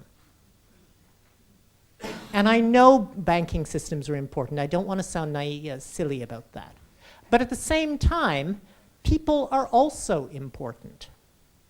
And there is an issue about how we make our choices. Is this just about a monetarist economic theory, or are we going to come up with something else? And that's a challenge to all of us because, as I say, I think if we're going to come up with something else, we need that model, and I don't see it yet. Very quick, okay, because we have another session. Just to respond to the man who made the point about the ethics of care, I completely agree with you, and I don't think it's an either-or. And actually, I think another of the improvements in the health system has been not just, I referred to it as a focus on quality, but actually a focus on care. Now, I could list many places where that does not happen, but I think actually for the first time in the last year or two, again, a combination of events, the death of Savita Halappanavar, the reports coming out of the UK, the Francis report into mid-Staffordshire, but coming from the very top of the system, I think Tony O'Brien in the HSE is really providing leadership around trying to instill an ethos of care into everybody who works in the health system. Now, I think that's very hard to translate down, but I think the fact that it's at the top and it's never been there before is a welcome development. And just in relation to Derek's point, I completely take your point that it's about what we can do within available resources. But if you look at the cuts to health over the duration of the crisis, health was disproportionately cut to education and social welfare. And also, it's about how those cuts are made. So even if we just have the money that we have now to spend on health, I think we could spend it very differently and much more equitably, rather than making really crude cuts like cutting home help hours for people who need an extra hour in the community. And the woman from Brazil, I think you should get a job in the HSE or the Department of Health, and it'd be great. Okay, thank you very much. If you stay there for now, what we're going to do now, we're going to move into a last wrap-up session where... Oh, sorry. No, it's okay. You want to go? Okay. Do we get to respond to the... Yeah, okay. Now, we have another half hour of interaction as well. With I just wanted to... I thought that, and it's very much in line with what has already been said, but I think the two comments that I took note of, the ethics of care and the question of available resources, I think both, in fact, point in the same direction and serve as a reminder that we shouldn't expect the human rights paradigm to answer all society's questions, right? And I think that's in fact, there are many care functions that fall outside of the scope of public responsibilities. They belong in the private sphere. They belong in, the healthcare systems can also adopt a care policy that goes beyond what is dictated by a human rights commitment. And similarly, there are many policy decisions that have to also do with allocation of available means and so on that are simply not given by a human rights paradigm. And what I tried to outline was in fact, in a certain sense, how limited the requirements are. There is a question of non-violation on the part of governments refraining from violating people's rights. There's an obligation for government to monitor and regulate the conduct of third parties. And then there's a question of putting national policies into place that have a progressive nature in compliance with available resources that are open to many political discussions and priorities and so on. And so it's just to say that the human rights paradigm is not that demanding, in fact, as it's sometimes made out to be. So, thank you very much. What we're going to do for the last session, we're going to ask the other panelists from this morning and the other keynote speaker, Sophia, to come back to the front.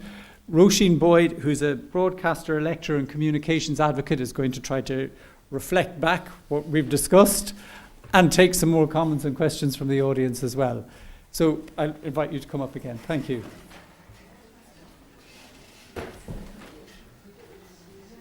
So.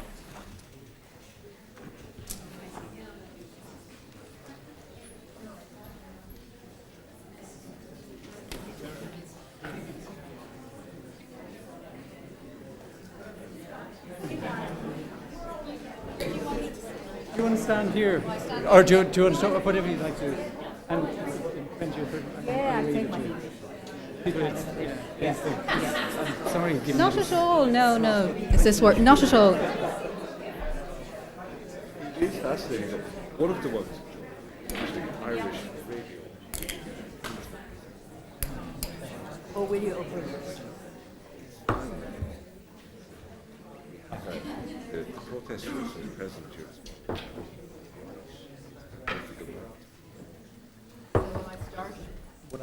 Hi everyone, and I know it's hard to drum up energy at this time of the day on a Friday afternoon.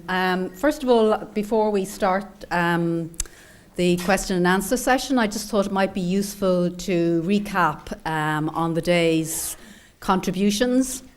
And this is obviously, it's a very short recap, and it's the things that struck me as most powerful.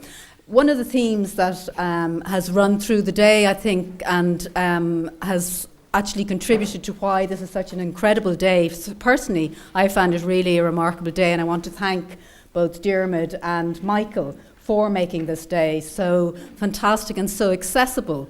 And a theme that's been running through the day, I think, has been about how to make human rights accessible, how to make the rhetoric of human rights meaningful to those outside the silo of the legal areas and those, I suppose, who are mainly involved in human rights. And the President spoke very powerfully about that when he spoke this morning about how we have to get outside the silo of the academic institutions, I suppose, and other institutions. And I thought I might share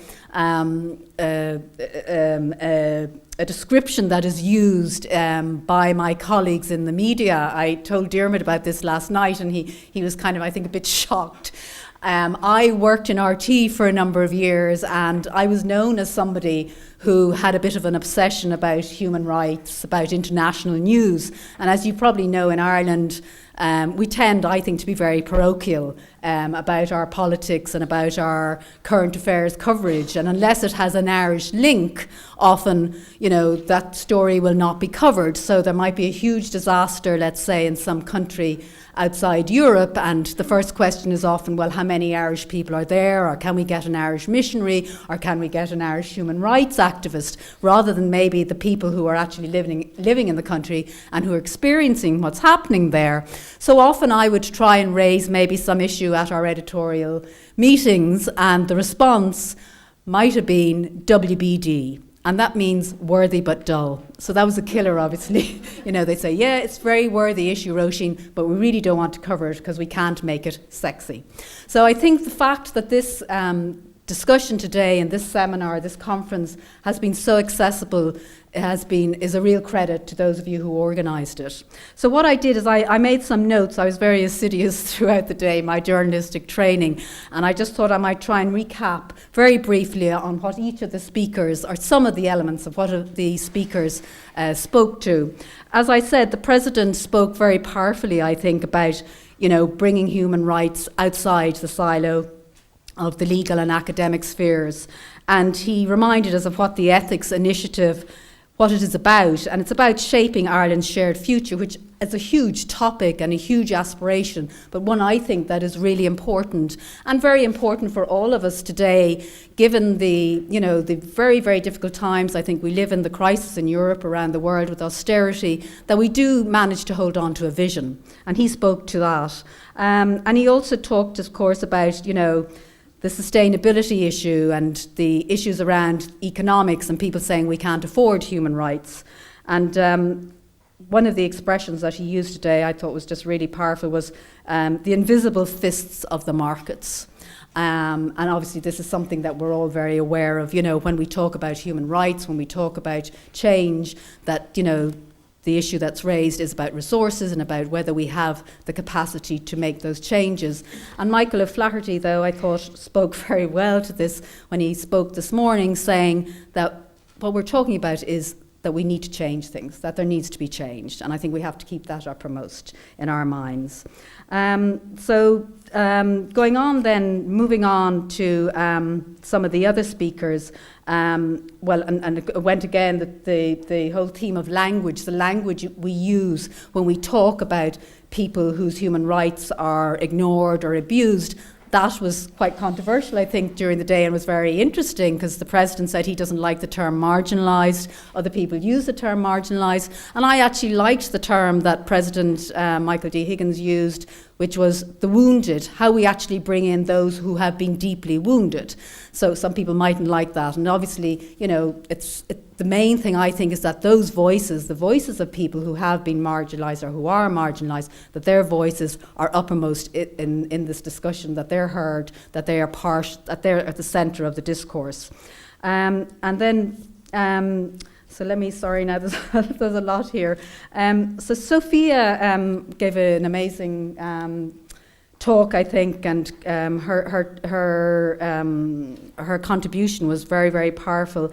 And she spoke about, and one of the things that struck me was how the violation of human rights can have consequences throughout the generations. And she cited the situation in Rwanda. So what happened in Rwanda with the genocide there in 92, I think it was, what has happened there has huge implications obviously for future generations. And how we can actually, health and the rights, the impact, she spoke about how health and rights impact on each other. And the best way to improve both is to maximise both. And how we move beyond, Sophia talked about this, beyond rhetoric to improve outcomes. And then Cleana's presentation I thought was very, very powerful when she used, because I hadn't actually seen, and I presume that's what it is, the medical card when it's actually denied to people. And that image, and I think Sarah also spoke about how images sometimes can say a lot more than words, and when you have negligent students, you can actually sometimes an image can attract people's attention. But the image of those medical cards and what it actually means when the medical card is denied to somebody. And as a journalist and as a communicator, I realise the importance obviously of the individual story. We all do, but when we hear an individual story, that often can impact far more than us reading, academic journals and articles on theory. And when she spoke about the man who'd had a stroke and how his wife was spending huge amounts of time in trying to actually get back his medical card, I thought that was a very powerful and important example of how somebody's human rights and how somebody who needs access to medical care, what happens when that is denied. Emily Logan spoke very powerfully again about the importance of independence and how the Human Rights Commission now is, how it's been put into legislation, that it's an independent body. And Emily spoke as well about one of the cases that they have brought up or that they have taken an interest in the Human Rights Commission.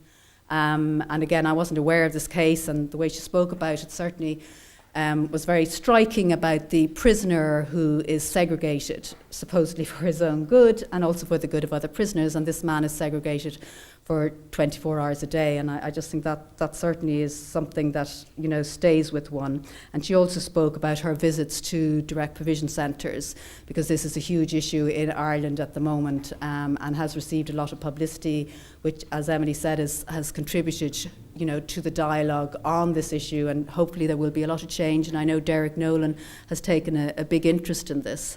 And Emily spoke again about, how when you actually visit a centre and you meet the people who are living there, and for those visitors from abroad who mightn't be aware of what direct provision is, these are centres where asylum seekers, they live there and they have very few rights. It's institutional living. And Emily spoke about, the people who are very distressed at having to live in these centres and the impact that had on her and the importance of changing those conditions. And then Marianne sort of, I suppose, brought it, this is in the first session this morning, she brought us outside maybe the Western world and she spoke about what happens when actual medical facilities are attacked and the impact that has on the people who need those facilities, particularly in South Sudan and other areas, and where medical workers, people who are working in that area, where they're targeted and actually killed, and the tragedy of that. And she referred also to the Ebola crisis, and I think the Ebola crisis, certainly for me, has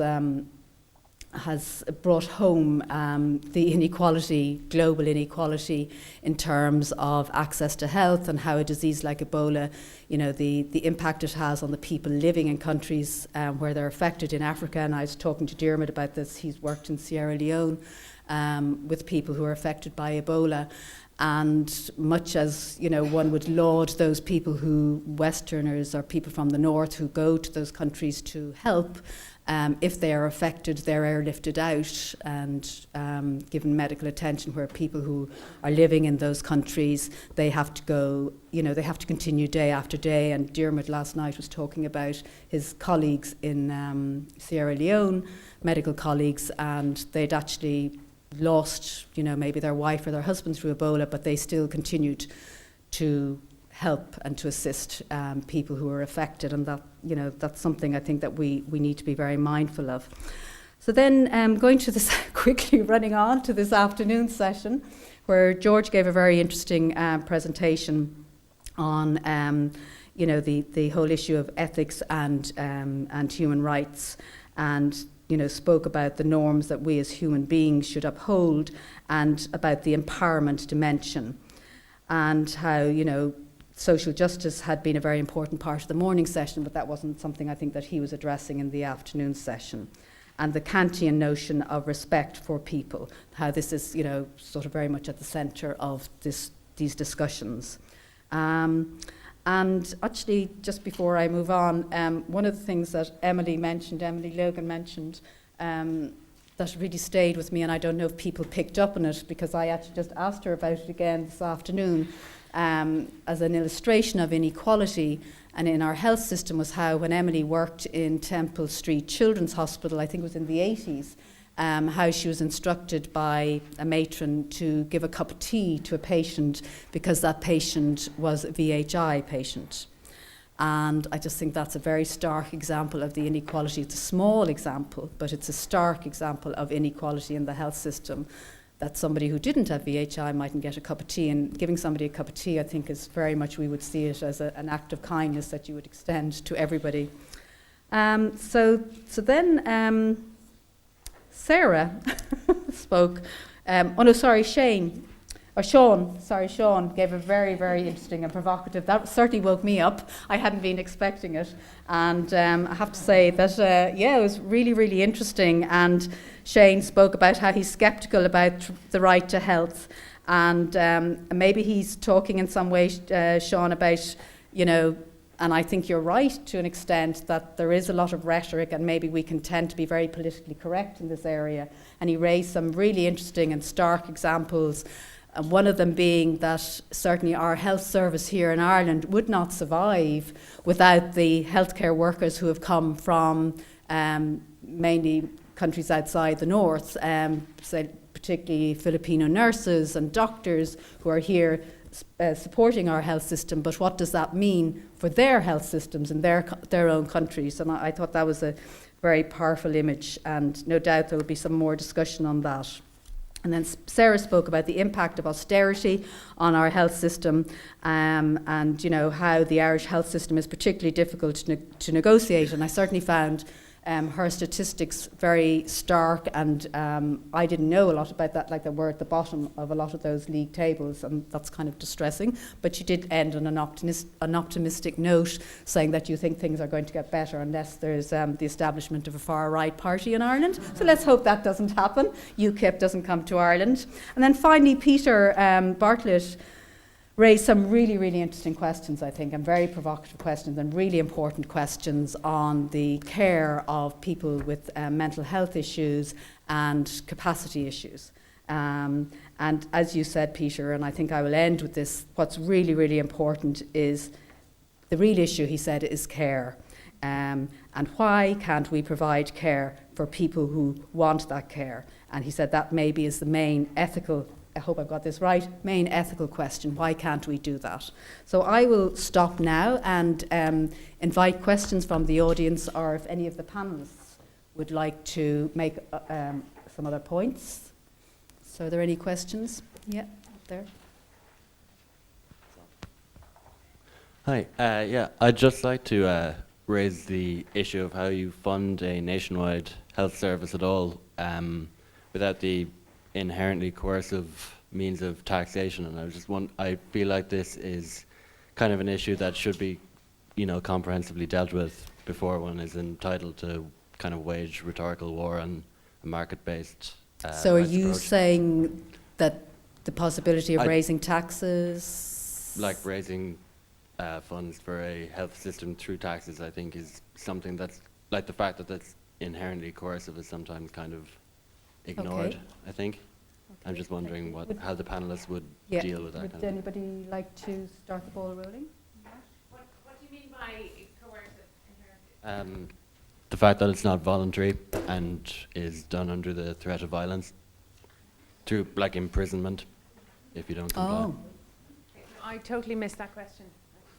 Did you say something about imprisonment? Yeah, if you don't pay your taxes, you get put in prison, and the fact that this is an inbuilt part of funding a national health service is something that I think should at least be dealt with. You want to? Yeah, okay, Les.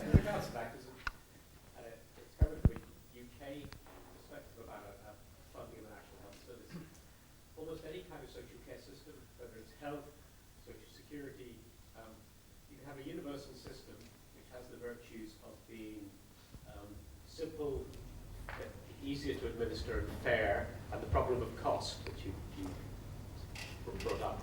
You can have selective systems, and clearly in social security and in healthcare and other systems, they are less expensive, usually involve means testing, much more difficult to administer and less fair. Now the question of how you pay for those almost certainly then comes down to a kind of progressive taxation system. I tend to look at taxation in terms of social solidarity than in terms of the idea of coercion. You could, I suppose, make the argument that paying any kind of tax and receiving any kind of public service, if it's coercive, then you make a decision that we don't provide public services at the most extreme end of that. The interesting thing about the National Health Service is that while from left of centre parties in certainly these islands, you will still not get the notion of a kind of progressive taxation system is really fully addressed in any kind of radical way. It's just not discussed.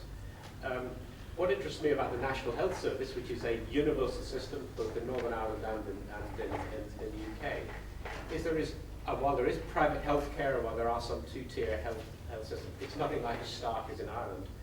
And there is not a public discourse about ending universal healthcare. Universal healthcare is almost revered in UK terms, and the political parties from right of centre to left of centre acknowledge that. So while there's kind of marketisation, there's internal competition, all sorts of kind of issues in Britain, there is nobody making the case for full-scale privatisation of healthcare politically. So there's a very interesting difference between kind of that discourse, and there is a notion of the social solidarity of paying for the health service, and not a notion of a kind of coercive taxation. So I don't see it in terms of those kind of coercion ways. I see it in terms of a kind of social solidarity, which I think George touched on in his discussion. Partly because it is. Sorry, you just need the mic. It won't be picked up on the webcam apparently unless you use the mic. Sorry, the only follow-on to that is partly there isn't that dispute, I think, because if you check, you'll find the NHS is astonishingly economically efficient. I agree with everything that was said, and I just wanted to add that I think in a certain sense you're right in your comment in the sense that I don't think you can have human rights, and you certainly can't have economic and social rights without some sense of commitment to a common good. And I think that's simply an underlying premise of human rights thinking. I think the argument is that this is part of what it means, this to be part of a society. At least that's one vision of what it means to be part of society, which I think the President is trying to stimulate a discussion about. And I would go even a step further and argue that your idea of being sitting on the outside and choosing not to contribute is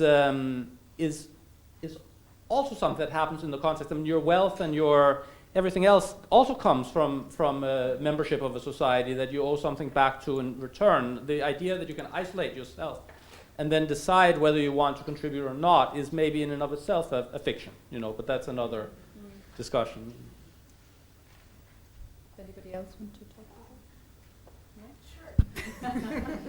Sure. Sure, I could jump in on this one as well. I mean, I think that, a couple of things. One thing is that all human rights cost money, not just economic and social, civil and political cost as well.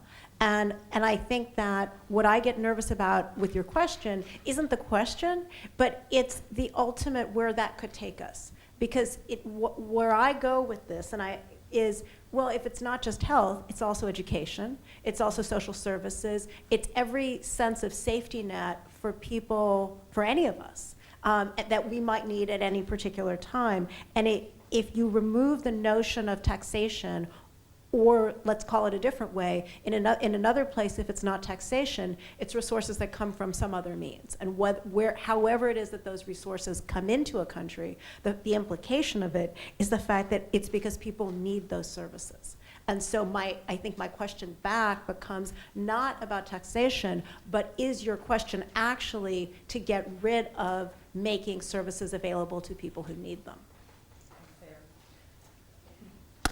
Now that I understand your question, I think it's a no-brainer, and I'm sort of bored listening to myself say it, but I think if you want good quality health services or public services, then you pay for them. And one of my major criticisms of the current government is that it's chosen to cut rather than to tax. And I think we still, when we compare ourselves across the OECD, we still pay very little tax, believe it or not.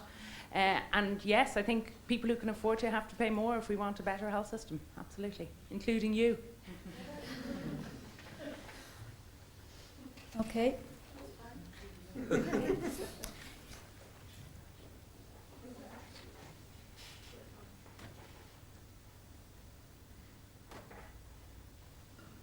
Thanks. I have two questions, one for Emily Logan. Ireland has been severely criticised by the UN Special Committee on Human Rights in relation to restrictive abortion legislation in this country.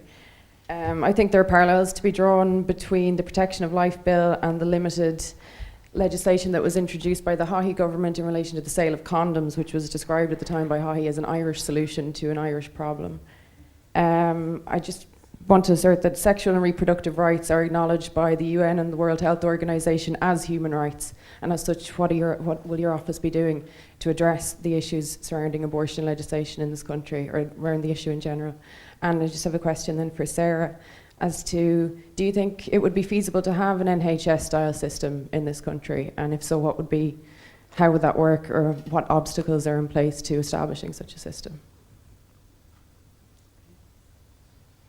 Just an answer to the first question, I'm not sure if you saw the Commission's observations on the bill. If you're familiar with that, that's the power that I spoke about this morning. The power that we would have in that context would be to comment on draft legislation, which is done and which is on the Oireachtas record, and the Commission has been into the Oireachtas. Apart from the references that Lee made, or I beg your pardon, Les made this morning, the other thing that the Commission emphasised was migrant women and the discrimination, how the legislation discriminates in particular for migrant women. Just on your easy question, I've just started coordinating a research project in Trinity called Pathways to Universal Health Care, and part of that is trying to benchmark where we stand at the moment, like how far are we away from universal health care, what would universal health care mean in an Irish context, and then in years 2 and 3, part of that is looking at the options and costing that. So how do we get from where we are to there? And certainly one of the options is a tax-funded system.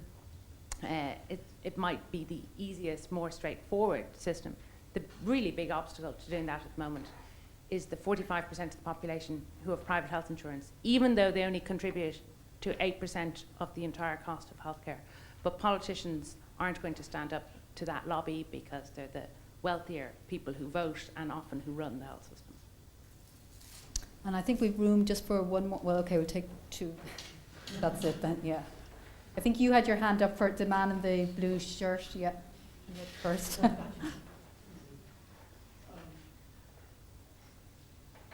Thank you. My name is Mosharraf. I have introduced myself before. I'm involved with Sinn Féin here. I think we are missing a very important point. There is a lack of standard how the government hospitals deal with patients in Galway.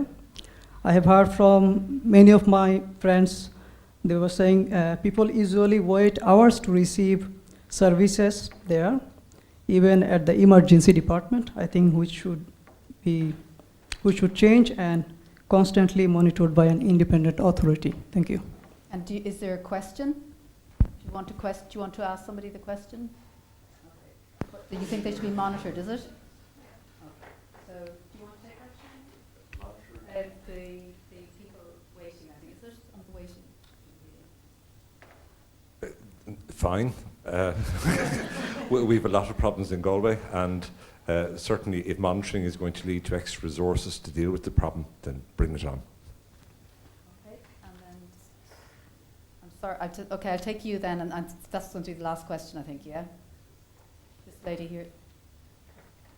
We need a mic, yeah. Sorry, can... Oh yeah, sorry, you have a mic. Yeah, sorry, yeah. mine's more of a comment, but I'd appreciate perhaps a brief thought from of the panellists. I was just wanted to say that it's great to see kind of a human rights conference that's interdisciplinary, that very often a lot of talk's been about human rights in this legal silo, and I think what has been very clear from the speakers today is that if people who are involved in human rights and researching human rights, if progress is actually to be made, there's no point writing theoretical articles, that research needs to be done, and huge deficits in research were mentioned by a few of the panellists, that we need to talk to the other areas, and it's wonderful to see a conference between the School of Medicine and the Irish Centre for Human Rights, and I hope that we'll see many more such interdisciplinary conferences and a lot of cross-fertilisation of ideas. So I think that's it. Oh, well, actually, this woman here, do you want to say something? Okay, she will be the last, I promise. My question is for George. How would you suggest, you mentioned in your presentation about the human rights ethics be informing public and private partnerships. So my question is, how would you suggest this takes place during policy making? So when like they may have conflicting needs.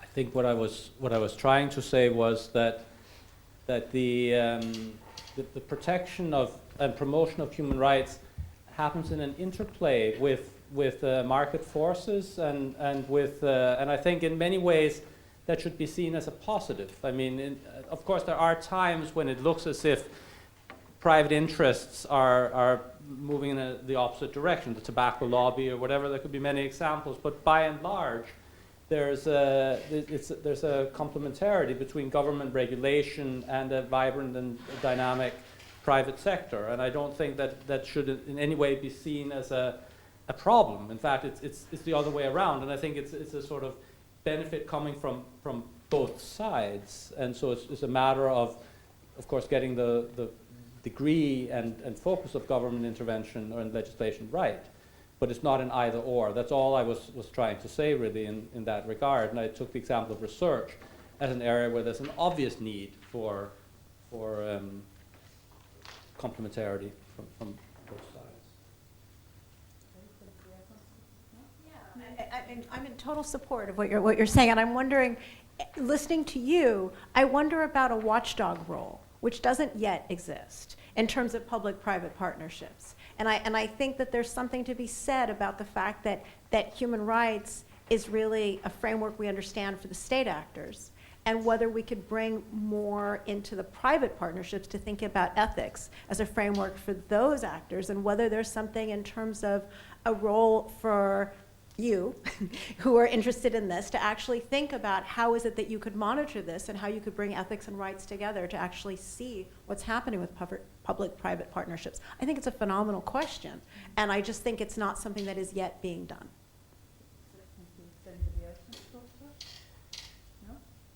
Okay, well, we'll leave it there for the moment. Thank you very much, everybody. Michael and Dermot are going to come up now. Thank you, Roshan, and don't worry, we're not going to detain you more than a couple of minutes. I stepped out at one point and I missed what was clearly riveting from Sean. I'm going to have to find out what he said. But the reason I went out was because I went out to take part in a brief conference call with some people in Japan.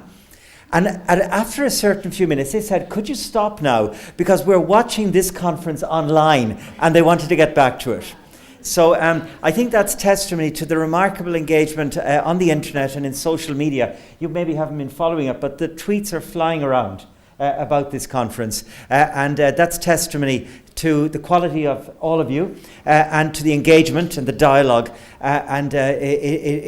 For that, we owe you all a great debt of gratitude. But I'd like to give some specific thanks. In the first place, sincerely, even in his absence, we have to thank President Higgins.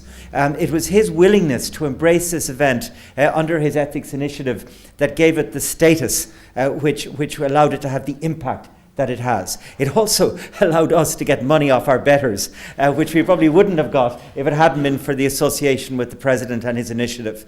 I'd like to thank Dermot, who's been a wonderful collaborator. There's much has been made, including just a few moments ago, on the collaborative nature and the interdisciplinary approach. But interdisciplinary this and that doesn't happen without goodwill. And I'd have to say from the human rights or from the law silo side of things that working with Dermot has been an utter pleasure, and I look forward to us really following through from this conference and doing many other things with him and with his colleagues in medicine. I'd like to, on your behalf, thank sincerely the keynote speakers, Sophia and George, who gave us major presentations into which they invested a lot of time, attention and work, and we're really grateful to. I'd like to thank the panels, for their presence throughout the day and willingness to engage on any number of issues, including, quite frankly, on some pretty tough questions, but from none of which did any of them shy away. And there are a few more thanks, and in Oscar style, I'll withdraw now and hand over to you, Dermot, to wrap up. I hope I don't leave anybody out, but I have to thank Michael and the Irish Centre for Human Rights, and there's definitely a whole new kind of collaboration across the College of Medicine, Nursing and Health Sciences and other people in the university, that we're seeing that there's much more links that we should be making with a rights-based agenda. So the people I want to thank especially, Emily is the person behind the scenes who made the whole thing happen and kept us all going. Claire in the Department of Public Health has been hugely helpful in terms of making all sorts of printing happen and things being done at the last minute and all that sort of, but it worked. I want to thank the volunteers behind the scenes. We had students from the Irish Centre for Human Rights and students from the College of Medicine, Nursing and Health Sciences. There's even now a students group for health equality, which is a student-driven, bottom-up group of people thinking in a different way, which just gives great hope for the future. I want to thank we've talked about the panelists, and thank you, the audience, for your courtesy and engagement, and there were no protests. And as Michael said, we hope that this is the start of a whole new conversation, and we'll see you all again, something like this again. So thank you. And stay home. And Roisin for pulling it all together there at the end as well. So thank you very much. Stay home.